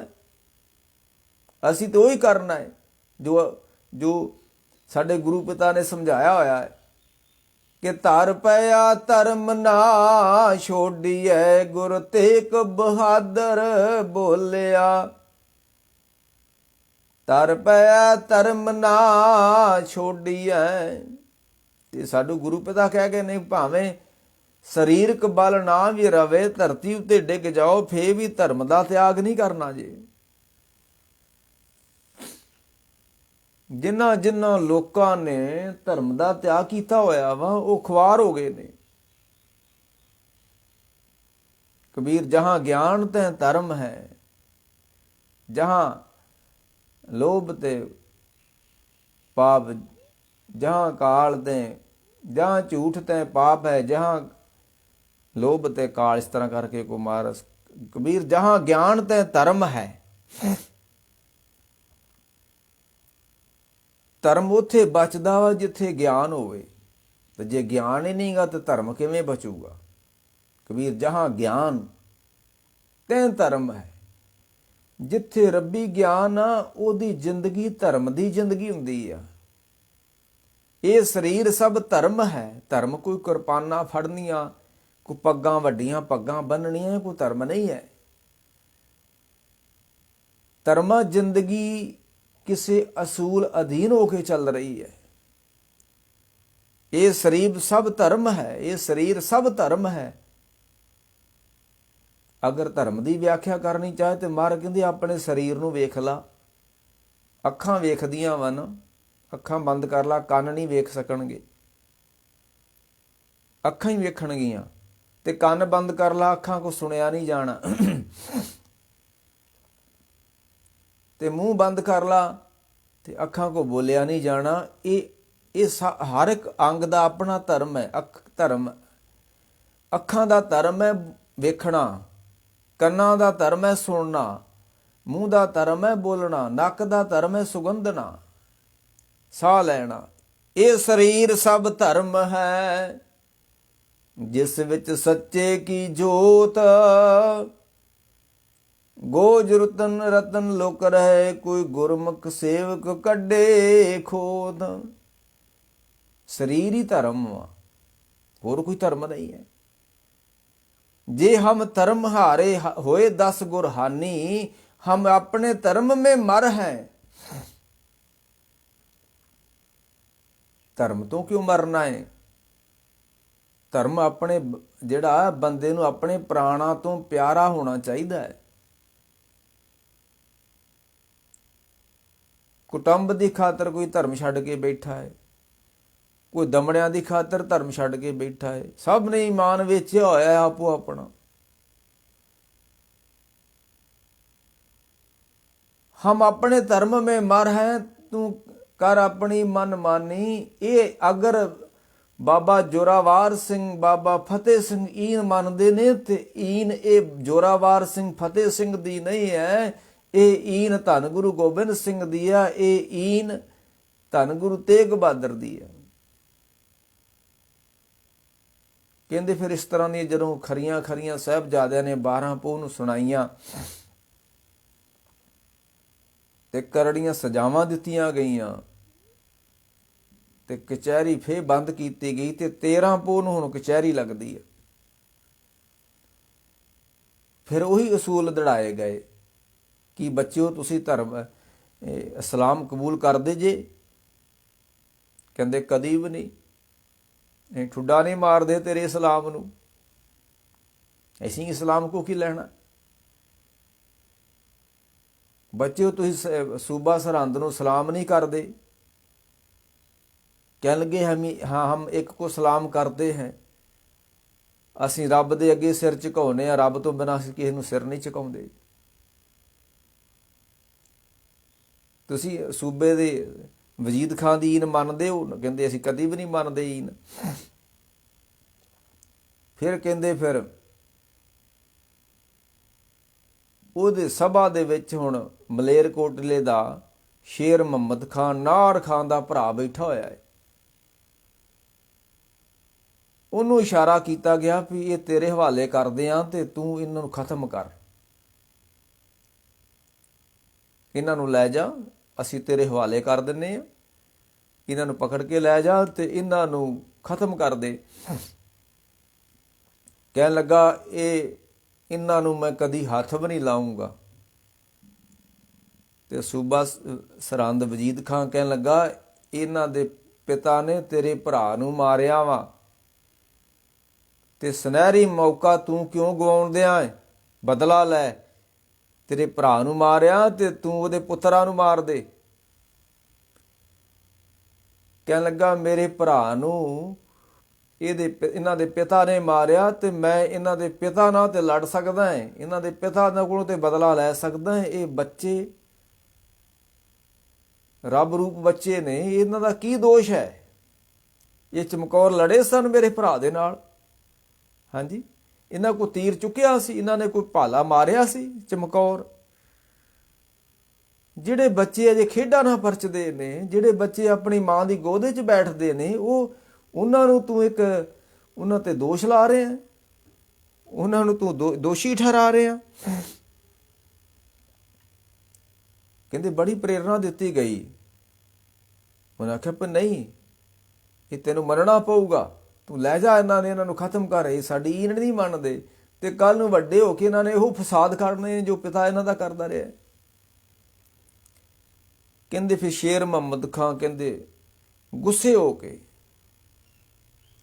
ਬੜੇ ਕ੍ਰੋਧਿਤ ਹੋ ਕੇ ਕਹਿਣ ਲੱਗਾ ਇਹ ਗਲਤੀ ਸੂਬਾ ਸਾਹਿਬ ਤੁਸੀਂ ਵੀ ਨਾ ਕਰਿਓ ਜੇ। ਜਿੱਦਣ ਬੱਚਿਆਂ ਤੇ ਜ਼ੁਲਮ ਹੋ ਜਾਂਦਾ ਹੈ ਉਹ ਰਾਜ ਨਹੀਂ ਜੇ ਰਹਿੰਦੇ, ਜਾਂ ਮਹਾਂਪੁਰਖਾਂ ਤੇ ਗੁਰੂਆਂ ਪੀਰਾਂ ਤੇ ਜ਼ੁਲਮ ਹੋ ਜਾਂਦਾ ਉਹ ਰਾਜ ਨਹੀਂ ਰਹਿੰਦੇ। ਜਦੋਂ ਬੱਚਿਆਂ ਉੱਤੇ ਕੋਈ ਜ਼ੁਲਮ ਹੋ ਗਿਆ ਤੇਰਾ ਰਾਜ ਕਹੂ ਬਹੁਤਾ ਸਮਾਂ ਨਹੀਂ ਜੇ ਚੱਲਣਾ। ਇੰਨੀਆਂ ਗੱਲਾਂ ਕਹਿੰਦਿਆਂ ਹੋਇਆ ਬੜੇ ਗੁੱਸੇ ਦੇ ਨਾਲ, ਬੜੇ ਕ੍ਰੋਧ ਦੇ ਨਾਲ ਸਭਾ ਦੇ ਵਿੱਚੋਂ ਵਾਕਆਊਟ ਕਰਦਿਆਂ ਹੋਇਆ ਬਾਹਰ ਚਲ ਗਿਆ। ਕਹਿਣ ਲੱਗਾ ਮੈਂ ਕਦੀ ਵੀ ਨਹੀਂ ਕੰਮ ਕਰ ਸਕਦਾ। ਫਿਰ ਕਹਿੰਦੇ ਕਾਜੀ ਨੂੰ ਸੱਦਿਆ ਗਿਆ, ਫਤਵਾ ਲਾਓ ਕੋਈ। ਫਿਰ ਉਹਨੇ ਆਖਿਆ ਵੀ ਸ਼ਰ੍ਹਾ ਦੇ ਵਿੱਚ ਨਾ ਇਸਤਰੀ ਜਾਂ ਬਜ਼ੁਰਗ ਇਸਤਰੀ ਉੱਤੇ ਫਤਵਾ ਲੱਗਦਾ ਹੈ ਤੇ ਨਾ ਬੱਚਿਆਂ ਉੱਤੇ ਕੋਈ ਫਤਵਾ ਲਿਖਿਆ ਹੀ ਨਹੀਂ ਗਾ।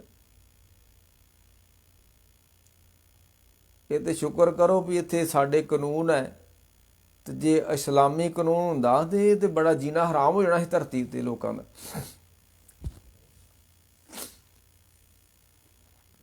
ਜਦੋਂ ਕਾਜੀ ਨੇ ਲਾਲ ਕਿਤਾਬ ਨੂੰ ਫੋਲਿਆ ਤਾਂ ਬੱਚਿਆਂ ਉੱਤੇ ਫਤਵਾ ਕੋਈ ਲਿਖਿਆ ਹੀ ਨਹੀਂ ਗਾ ਲਾਲ ਕਿਤਾਬ ਦੇ ਵਿੱਚ।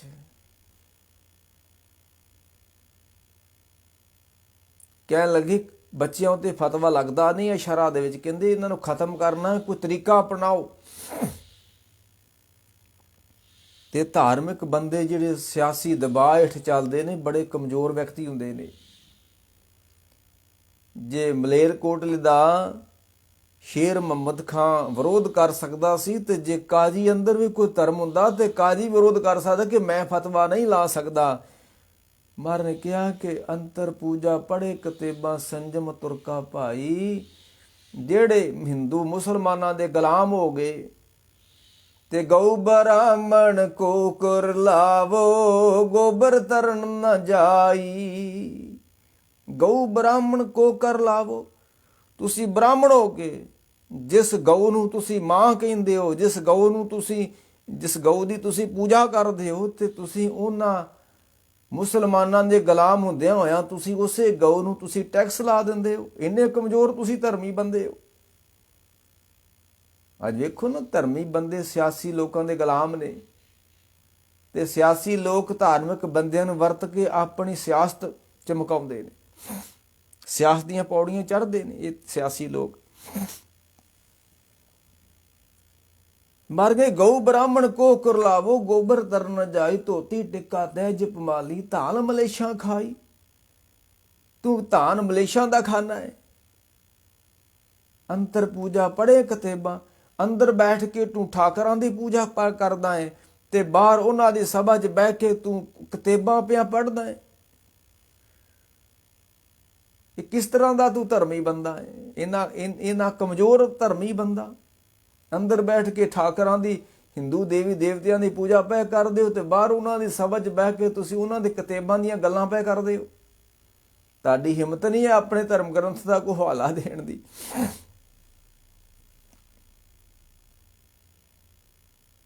ਹੁਣ ਜੇ ਤੇ ਕਾਜੀ ਧਰਮੀ ਹੁੰਦਾ ਤੇ ਵਾਕ ਆਊਟ ਕਰਦਾ ਵੀ ਨਹੀਂ ਭਾਈ, ਬੱਚਿਆਂ ਤੇ ਸ਼ਰ੍ਹਾ ਲੱਗਦੀ ਨਹੀਂ ਹੈ, ਤੇ ਉਹ ਹੁਣ ਅਧੀਨ ਹੈ ਸੂਬੇ ਸਰਹੰਦ ਦੇ ਕਾਜੀ ਵੀ, ਵਜੀਦ ਖਾਨ ਦੇ ਅਧੀਨ ਆ ਵੀ।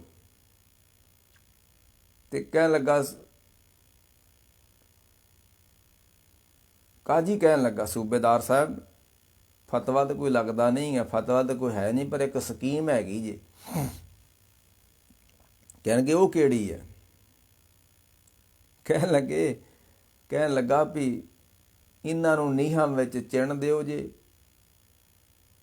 ਨਾ ਇਹਨਾਂ ਦਾ ਅਸੀਂ ਗਲਾ ਵੱਢਾਂਗੇ, ਨਾ ਕੋਈ ਸ਼ਸਤਰ ਚਲਾਵਾਂਗੇ, ਤੇ ਸਾਡੀ ਸ਼ਰ੍ਹਾ ਵੀ ਬਾਜੂਗੀ, ਤੇ ਇਹ ਵੀ ਖਤਮ ਹੋ ਜਾਣਗੇ। ਕਹਿੰਦੇ ਫਿਰ ਕਾਜੀ ਦੇ ਮਗਰ ਲੱਗ ਕੇ ਫਿਰ ਸੂਬਾ ਸਰਹੰਦ ਨੇ ਆਖਿਆ ਵੀ ਇਹਨਾਂ ਲੋਕਾਂ ਨੇ ਈਣ ਨਹੀਂ ਜੇ ਮੰਨਣੀ, ਤੇ ਇਹਨਾਂ ਨੂੰ ਜਿੰਦਿਆਂ ਨੂੰ ਨੀਹਾਂ ਖਿਲਾਰ ਕੇ ਵਿਹੜੇ ਵਿੱਚ ਖਿਲਾਰ ਕੇ, ਤੇ ਆਲੇ ਦੁਆਲੇ ਇੱਟਾਂ ਲਾ ਦਿੱਤੀਆਂ ਜਾਣ। ਨੀ ਕੋਈ ਪੁੱਟੀ ਨਹੀਂ ਗਈ, ਸਿਰਫ ਪੱਧਰੇ ਥਾਂ ਤੇ ਖਿਲਾਰ ਕੇ, ਤੇ ਆਲੇ ਦੁਆਲੇ ਇੱਟਾਂ ਚਿਣੀਆਂ ਗਈਆਂ।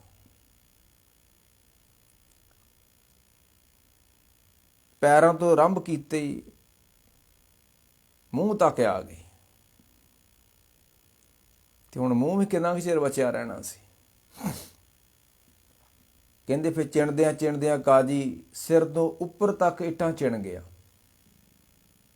ਚਿਣਦਾ ਸੀਸ ਤੇ ਉੱਪਰ ਤੱਕ ਚਲ ਗਿਆ, ਤੇ ਬੱਚਿਆਂ ਦਾ ਸਾਹ ਗੁੰਮ ਹੋ ਗਿਆ। ਜਿਸ ਤਰ੍ਹਾਂ ਇੱਕ ਸਰੀਏ ਨੂੰ ਅਸੀਂ ਇੱਕ ਇੱਟਾਂ ਵਿੱਚ ਚਿਣ ਦਿੰਦੇ ਹਾਂ, ਇਸ ਤਰ੍ਹਾਂ ਇੱਕ ਸਰੀਰ ਨੂੰ ਚਿਣਿਆ ਗਿਆ। ਜਿਸ ਤਰ੍ਹਾਂ ਅਸੀਂ ਇੱਕ ਪਿੱਲਰਾਂ ਵਿੱਚ ਸਰੀਆ ਦੇ ਦਿੰਦੇ ਹਾਂ ਨਾ, ਇਸ ਤਰ੍ਹਾਂ ਇੱਕ ਸਰੀਰ ਨੂੰ ਦਿੱਤਾ ਗਿਆ ਪਿੱਲਰ ਦੇ ਵਿੱਚ,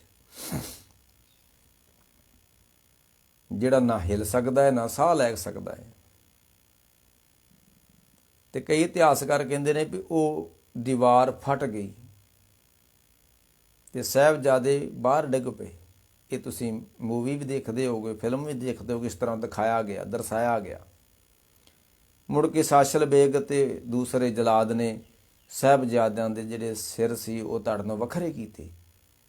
ਨਹੀਂ, ਇਸ ਤਰ੍ਹਾਂ ਹੋਇਆ ਨਹੀਂ ਹੈ, ਇਹ ਐਵੇਂ ਕਿਸੇ ਨੇ ਗੱਲ ਬਣਾ ਲਈ ਹੈ। ਕਿਉਂਕਿ ਜੇ ਸਿਰ ਹੀ ਧੜ ਕਰਨੋਂ ਵੱਖਰੇ ਕਰਨੇ ਸੀ ਤੇ ਫਿਰ ਇੱਟਾਂ ਵਿੱਚ ਚਿਣ ਦੀ ਲੋੜ ਕੋਈ ਨਹੀਂ, ਸਰਾ ਲੱਗਦੇ ਨਹੀਂ ਸੀ, ਧੜ ਵੱਖਰੇ ਹੋ ਨਹੀਂ ਸਕਦੇ। ਜੇ ਕਤਲ ਹੀ ਕਰਨਾ ਸੀ ਤਾਂ ਪਹਿਲਾਂ ਕੀਤਾ ਜਾ ਸਕਦਾ, ਜਿੱਦਾਂ ਤੁਹਾਨੂੰ ਗੁਰੂ ਤੇਗ ਬਹਾਦਰ ਨੂੰ ਕੀਤਾ। ਨਹੀਂ, ਬੱਚਿਆਂ ਨੂੰ ਕਤਲ ਨਹੀਂ ਕੀਤਾ ਜਾ ਸਕਦਾ, ਬੱਚਿਆਂ ਦਾ ਸਿਰ ਨਹੀਂ ਸੀ ਵੱਖਰਾ ਕੀਤਾ ਜਾ ਸਕਦਾ ਧੜ ਨਾਲੋਂ। ਉਹਨਾਂ ਨੂੰ ਨੀਹਾਂ ਵਿੱਚ ਚਿਣ ਦਿੱਤਾ ਗਿਆ ਤੇ ਉਹਨਾਂ ਦੇ ਸਾਹ ਗੁੰਮ ਹੋ ਗਏ ਤੇ ਉਹ ਅੰਦਰ ਸ਼ਹੀਦੀਆਂ ਪਾ ਗਏ। ਹਾਂ, ਮੁੜ ਕੇ ਕੰਧ ਨੂੰ ਢਾਹ ਕੇ ਤੇ ਉਹਨਾਂ ਦੇ ਸਰੀਰ ਨੂੰ ਕੱਢ ਕੇ ਫਿਰ ਬਾਹਰ ਸੁੱਟਿਆ ਗਿਆ। ਤੇ ਉਹ ਉਧਰ ਦੂਸਰੇ ਪਾਸੇ ਹੁਣ ਮਾਤਾ ਗੁਜਰ ਕੌਰ ਜੀ ਨੇ, ਉਹ ਵੀ ਦੇਖ ਰਹੇ ਨੇ, ਬੁਰਜ ਉੱਤੇ ਬੱਚਿਆਂ ਨੂੰ ਸਾਹਮਣੇ ਦੇਖ ਰਹੇ ਨੇ, ਵਿਹੜੇ ਵਿੱਚ ਹੀ ਹੋ ਰਿਹਾ ਸਭ ਕੁਝ। ਹੁਣ ਇੱਥੇ ਵੀ ਇਤਿਹਾਸਕਾਰਾਂ ਨੇ ਕਿਹਾ ਵੀ ਮਾਤਾ ਜੀ ਨੂੰ ਕੋਠੇ ਤੋਂ ਸੁੱਟ ਦਿੱਤਾ, ਬੁਰਜ ਤੋਂ ਸੁੱਟ ਦਿੱਤਾ ਗਿਆ। ਤੇ ਕਵੀ ਸੰਤੋਖ ਸਿੰਘ ਨੇ ਲਿਖਿਆ ਕਿ ਮਾਤਾ ਗੁਜਰ ਕੌਰ ਦੇ ਕੋਲ ਟੋਡਰ ਮੱਲ ਜਾਂਦਾ ਹੈ ਤੇ ਉਹ ਜਾ ਕੇ ਮਾਤਾ ਜੀ ਨੂੰ ਕਹਿੰਦਾ ਵੀ ਤੁਹਾਡੇ ਪੋਤਰਿਆਂ ਦੇ ਨਾਲ ਇਸ ਤਰ੍ਹਾਂ ਭਾਣਾ ਵਾਪਰ ਗਿਆ ਹੈ। ਉਹ ਦੇਹੀ ਦਾ ਤਿਆਗ ਕਰਕੇ ਸੱਚਖੰਡ ਪਿਆਨਾ ਕਰ ਗਏ ਨੇ। ਤੇ ਮਾਤਾ ਜੀ ਨੂੰ ਬਹੁਤ ਦੁੱਖ ਹੋਇਆ। ਦਾਦੀ ਹੈ ਤੇ ਉਹ ਫਿਰ ਟੋਡਰ ਮੱਲ ਨੂੰ ਕਹਿਣ ਲੱਗੇ, ਮਾਤਾ ਜੀ ਵੀ ਤੁਸੀਂ ਮੇਰੀ ਮੌਤ ਦਾ ਵੀ ਪ੍ਰਬੰਧ ਕਰੋ ਜੀ, ਮੈਂ ਵੀ ਹੁਣ ਜੀਣਾ ਨਹੀਂ ਚਾਹੁੰਦੀ। ਤੇ ਉੱਥੇ ਫਿਰ ਟੋਡਰ ਮੱਲ ਨੇ ਆਖਿਆ ਕਿ ਮੇਰੇ ਕੋਲ ਇੱਕ ਅੰਗੂਠੀ ਆ, ਛਾਪ ਵਾ, ਉਹਦੇ ਵਿੱਚ ਹੀਰਾ ਵਾ, ਤੇ ਜਿਹੜਾ ਬੰਦਾ ਹੀਰਾ ਨਿਗਲ ਲੈਂਦਾ, ਖਾ ਲੈਂਦਾ, ਉਹਦੀ ਮੌਤ ਹੋ ਜਾਂਦੀ ਹੈ। ਤੇ ਕਹਿਣ ਲੱਗੀ ਤੁਸੀਂ ਮੈਨੂੰ ਹੀਰਾ ਦੇ ਦਿਓ। ਫਿਰ ਕਹਿੰਦੇ ਉਹਨੇ ਆਪਣੀ ਅੰਗੂਠੀ ਦੇ ਵਿੱਚੋਂ ਹੀਰਾ ਕੱਢ ਕੇ ਦਿੱਤਾ, ਜੋ ਲਿਖਿਆ ਕਵੀ ਸੰਤੋਖ ਨੇ, ਅੱਗੇ ਰੱਬ ਜਾਣੇ।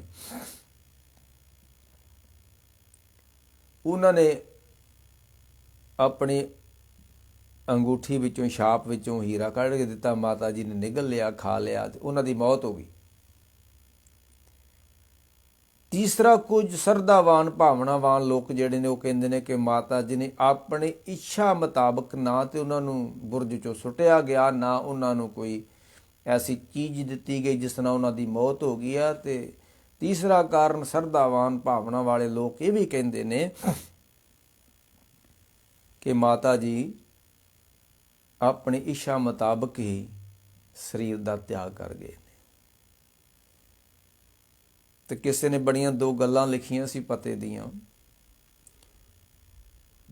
ਉਹ ਕਹਿਣ ਲੱਗੇ, ਬੇਗੁਨਾਹਾਂ ਨੂੰ ਤੂੰ ਨੀਹਾਂ ਵਿੱਚ ਖਿਲਾਰਿਆ। ਸੂਬਿਆ ਗੱਲਾਂ ਯਾਦ ਕਰੀ, ਬੇਗੁਨਾਹਾਂ ਨੂੰ ਤੂੰ ਨੀਹਾਂ ਵਿੱਚ ਖਿਲਾਰਿਆ, ਤੂੰ ਤਾਂ ਸੂਬਿਆ ਆਪਣੀਆਂ ਨੀਹਾਂ ਨੂੰ ਖਿਲਾਰਿਆ। ਇਹ ਜਿਹੜੀਆਂ ਤੂੰ ਅੱਜ ਨੀਂਹ ਉਸਾਰੀ ਆ, ਇਹ ਤੇਰੀਆਂ ਨੀਹਾਂ ਨੂੰ ਪੁੱਟ ਕੇ ਰੱਖ ਦੂਗੀ। ਹੁਣ ਤੂੰ ਆਪਣੀਆਂ ਨੀਹਾਂ ਖਿਲਾਰ ਚੁੱਕਾ ਹੈ, ਹੁਣ ਤੂੰ ਤੇਰੀਆਂ ਖਿੱਲਰ ਜਾਣੀਆਂ ਨੀਹਾਂ ਹੁਣ ਤੇਰੀਆਂ। ਬਹੁਤਾ ਚਿਰ ਨੀਹਾਂ ਤੇਰੀਆਂ ਨਹੀਂ, ਜਿਨ੍ਹਾਂ ਮਹਿਲਾਂ 'ਚ ਤੂੰ ਬੈਠਾ ਹੋਇਆ ਨਾ, ਇਹ ਨੀਹਾਂ ਬਹੁਤਾ ਚਿਰ ਨਹੀਂ ਜੇ ਰਹਿਣੀਆਂ। ਬੇਗੁਨਾਹਾਂ ਨੂੰ ਤੂੰ ਨੀਹਾਂ ਵਿੱਚ ਖਿਲਾਰਿਆ, ਤੈਂ ਤਾਂ ਸੂਬਿਆ ਤੂੰ ਆਪਣੀਆਂ ਨੀਹਾਂ ਨੂੰ ਖਿਲਾਰਿਆ। ਗੁਰ ਤੇਗ ਬਹਾਦਰ ਦੇ ਪੋਤਰੇ ਸਦਾ ਜੀਂਦੇ ਰਹਿਣਗੇ। ਦੂਸਰੀ ਵਾਕ ਚੋਂ ਲਿਖਦਾ ਹੈ, ਗੁਰ ਤੇਗ ਬਹਾਦਰ ਦੇ ਪੋਤਰੇ ਸਦਾ ਜਿਉਂਦੇ ਰਹਿਣਗੇ, ਆਉਂਦੇ ਜਾਂਦੇ ਰਾਹੀ ਤੈਨੂੰ ਲਾਹਣਤਾਂ ਹੀ ਪਾਉਣਗੇ। ਧਰਮ ਨਹੀਂ ਤਿਆਗਾਂਗੇ, ਸਿਰ ਪ੍ਰਾਣ ਤਿਆਗ ਜਾਵਾਂਗੇ, ਪਿਓ ਦਾਦੇ ਦੀ ਪੱਗ ਨੂੰ ਦਾਗ ਨਹੀਂ ਲਾਵਾਂਗੇ। ਹਾਂਜੀ, ਨੀਹਾਂ 'ਚ ਖਲੋਤੇ ਫਤਿਹ ਆਖਰੀ ਬੁਲਾ ਗਏ, ਪਹੁੰਚੇ ਸੱਚਖੰਡ ਕੰਧ ਜ਼ੁਲਮਾਂ ਦੀ ਢਾ ਗਏ। ਆਉਣਗੇ ਪਰਵਾਨੇ ਇੱਥੇ ਜਸ਼ਨ ਮਨਾਉਣਗੇ। ਕਈ ਕਹਿੰਦੇ ਵੀ ਆਪਣਾ ਸ਼ਹੀਦੀ ਦਿਹਾੜੇ ਉੱਤੇ ਕੋਈ ਮਿੱਠਾ ਚੀਜ਼ ਨਹੀਂ ਵਰਤਾਉਣੀ ਚਾਹੀਦੀ, ਜਲੇਬ ਤਾਦਕ ਨਹੀਂ, ਮਿੱਠੇ ਚੀਜ਼ ਨਹੀਂ ਵਰਤਾਉਣੀ ਚਾਹੀਦੀ ਲੰਗਰ ਵਿੱਚ, ਤੇ ਗਮੀ ਮਨਾਉਣੀ ਚਾਹੀਦੀ ਆ। ਉਹ ਨਹੀਂ, ਆਉਣਗੇ ਪਰਵਾਨੇ ਇੱਥੇ ਲੱਖਾਂ ਸ਼ਗਨ ਮਨਾਉਣਗੇ, ਜਸ਼ਨ ਮਨਾਉਣਗੇ। ਸਾਡੀ ਮੌਤ ਵਾਲੇ ਦਿਨ ਇੱਥੇ ਲੋਕੀ ਸਰਹੰਦ ਵਿੱਚ ਆਉਣਗੇ ਤੇ ਉਹ ਗਮੀ ਮਨਾਉਣ ਨਹੀਂ ਆਉਣਗੇ, ਉਹ ਜਸ਼ਨ ਮਨਾਉਣ ਆਉਣਗੇ। ਕਿਉਂ? ਇੱਥੇ ਗੁਰਮੁਖ ਅੱਜ ਹਾਰਿਆ ਤੇ ਗੁਰਮੁਖ ਅੱਜ ਜਿੱਤਿਆ ਤੇ ਮਨਮੁਖ ਹਾਰ ਗਿਆ ਹੈ। ਇੱਥੇ ਅੱਜ ਧਰਮ ਦੀ ਜਿੱਤ ਹੋਈ ਆ, ਅਧਰਮ ਹਾਰ ਗਿਆ ਹੈ। ਇੱਥੇ ਸੱਚ ਜਿੱਤ ਗਿਆ ਤੇ ਝੂਠ ਹਾਰ ਗਿਆ ਹੈ। ਜਸ਼ਨ ਮਨਾਉਣਗੇ, ਆਉਣਗੇ ਪਰਵਾਨੇ ਲੱਖਾਂ ਇੱਥੇ ਜਸ਼ਨ ਮਨਾਉਣਗੇ। ਲੱਖ ਲੱਖ ਲਾਹਣਤਾਂ ਇਹ ਜ਼ਾਲਮਾਂ ਨੂੰ ਪਾਉਣਗੇ। ਸਾਡਾ ਸ਼ਹੀਦੀ ਦਿਹਾੜਾ ਬੜੇ ਜਸ਼ਨ ਦੇ ਨਾਲ ਮਨਾਉਣਗੇ, ਬੜੇ ਸਾਡੇ ਇਸ ਦਿਹਾੜੇ ਨੂੰ 13 ਪੌ ਨੂੰ ਲੋਕੀ ਬੜੇ ਜਸ਼ਨਾਂ ਨਾਲ ਮਨਾਉਣਗੇ, ਪਰ ਲੱਖ ਲੱਖ ਲਾਹਣਤਾਂ ਇਹ ਜ਼ਾਲਮਾਂ ਨੂੰ ਪਾਉਣਗੇ। ਇਸ ਤਰ੍ਹਾਂ ਦੇ ਨਾਲ ਇਹ ਸ਼ਹੀਦੀ ਸਾਕਾ ਹੋਇਆ। ਫਿਰ ਮਾਤਾ ਦੇ ਸਰੀਰ ਦਾ ਕੀ ਬਣਿਆ, ਸਾਹਿਬਜ਼ਾਦਿਆਂ ਦੇ ਸਰੀਰਾਂ ਦਾ ਕੀ ਬਣਿਆ, ਉਹ ਲੰਮੀ ਕਹਾਣੀ ਫਿਰ ਅੱਗੇ ਆਉਣ ਵਾਲੇ ਸਮੇਂ 'ਚ ਇਹ ਆਪਾਂ ਦਾਸਤਾਨ ਆਪ ਦੇ ਨਾਲ ਸਾਂਝੀ ਕਰਾਂਗੇ। ਤੇ ਉਹ ਕਵਿਤਾ ਕਰੀ ਫੇਰ ਆਪਾਂ ਪੜ੍ਹ ਲਈਏ। ਬੇਗੁਨਾਹਾਂ ਨੂੰ ਤੂੰ ਨੀਹਾਂ ਵਿੱਚ ਖਿਲਾਰਿਆ, ਯਾਦ ਰੱਖੀ ਸੂਬਿਆ ਤੂੰ ਆਪਣੀਆਂ ਨੀਆਂ ਨੂੰ ਖਿਲਾਰਿਆ। ਬੇਗੁਨਾਹਾਂ ਨੂੰ ਤੂੰ ਨੀਹਾਂ ਵਿੱਚ ਖਿਲਾਰਿਆ,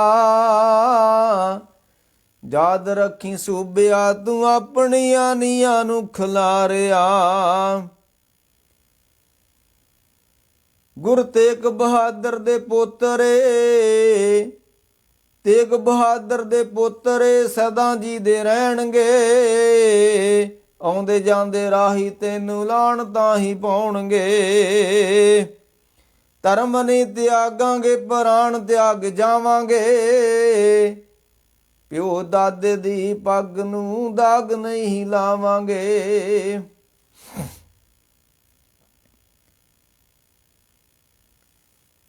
ਧਰਮ ਨਹੀਂ ਤਿਆਗਾਂਗੇ ਪ੍ਰਾਣ ਤਿਆਗ ਜਾਵਾਂਗੇ। ਪਿਓ ਦਾਦੇ ਦੀ ਪੱਗ ਨੂੰ ਦਾਗ ਨਹੀਂ ਲਾਵਾਂਗੇ। ਨੀਹਾਂ 'ਚ ਖਲੋਤੇ ਫਤਿਹ ਆਖਰੀ ਬੁਲਾ ਗਏ। ਨੀਹਾਂ 'ਚ ਖਲੋਤੇ ਫਤਿਹ ਆਖਰੀ ਬੁਲਾ ਗਏ। ਪਹੁੰਚੇ ਸੱਚਖੰਡ ਕੰਧ ਜ਼ੁਲਮਾਂ ਦੀ ਢਾਹ ਗਏ। ਆਉਣਗੇ ਪਰਵਾਨੇ ਇੱਥੇ ਜਸ਼ਨ ਮਨਾਉਣਗੇ। ਆਉਣਗੇ ਪਰਵਾਨੇ ਇੱਥੇ ਜਸ਼ਨ ਮਨਾਉਣਗੇ। ਲੱਖ ਲੱਖ ਲਾਹਨਤਾਂ ਉਹ ਜ਼ਾਲਮਾਂ ਨੂੰ ਪਾਉਣਗੇ। ਆਉਣਗੇ ਪਰਵਾਨੇ ਇੱਥੇ ਜਸ਼ਨ ਮਨਾਉਣਗੇ। ਲੱਖ ਲੱਖ ਲਾਹਨਤਾਂ ਉਹ ਜ਼ਾਲਮਾਂ ਨੂੰ ਪਾਉਣਗੇ। ਤੋ ਧੰਨ ਗੁਰੂ ਗੋਬਿੰਦ ਸਿੰਘ ਮਹਾਰਾਜ ਸੱਚੇ ਪਾਤਸ਼ਾਹ ਦੇ ਛੋਟੇ ਫਰਜ਼ੰਦ ਬਾਬਾ ਜੋਰਾਵਰ ਸਿੰਘ, ਬਾਬਾ ਫਤਿਹ ਸਿੰਘ ਜੀ 13 ਪੋਹ ਨੂੰ ਆਪਣੇ ਜਿੱਤ ਦਾ ਡੰਕਾ ਵਜਾਉਂਦਿਆਂ ਹੋਇਆ ਫਾਨੀ ਸੰਸਾਰ ਤੋਂ ਕੂਚ ਕਰ ਗਏ ਨੇ। ਤੇ ਅੱਜ ਲੱਖਾਂ ਹੀ ਲੋਕ ਉਸ ਧਰਤੀ ਨੂੰ ਨਮਸਕਾਰਾਂ ਕਰਦੇ ਨੇ, ਜ਼ਾਲਮਾਂ ਨੂੰ ਲਾਹਨਤਾਂ ਪਏ ਪਾਉਂਦੇ ਨੇ। ਤੇ ਮਾਰੇ ਕਿਰਪਾ ਕਰਨ ਆਉਣ ਵਾਲੇ ਸਮੇਂ 'ਚ ਫਿਰ ਟੋਡਰ ਮੱਲ ਨੇ ਕਿਵੇਂ ਉਹਨਾਂ ਦੇ ਸਰੀਰ ਨੂੰ ਸੰਭਾਲਿਆ, ਕਿਵੇਂ ਸੰਸਕਾਰ ਕੀਤਾ, ਇਹ ਆਉਣ ਵਾਲੇ ਸਮੇਂ 'ਚ ਆਪਾਂ ਫਿਰ ਆਪ ਦੇ ਨਾਲ ਸਾਂਝਾ ਕਰਾਂਗੇ। ਵਾਹਿਗੁਰੂ ਜੀ ਕਾ ਖਾਲਸਾ, ਵਾਹਿਗੁਰੂ ਜੀ ਕੀ ਫਤਿਹ।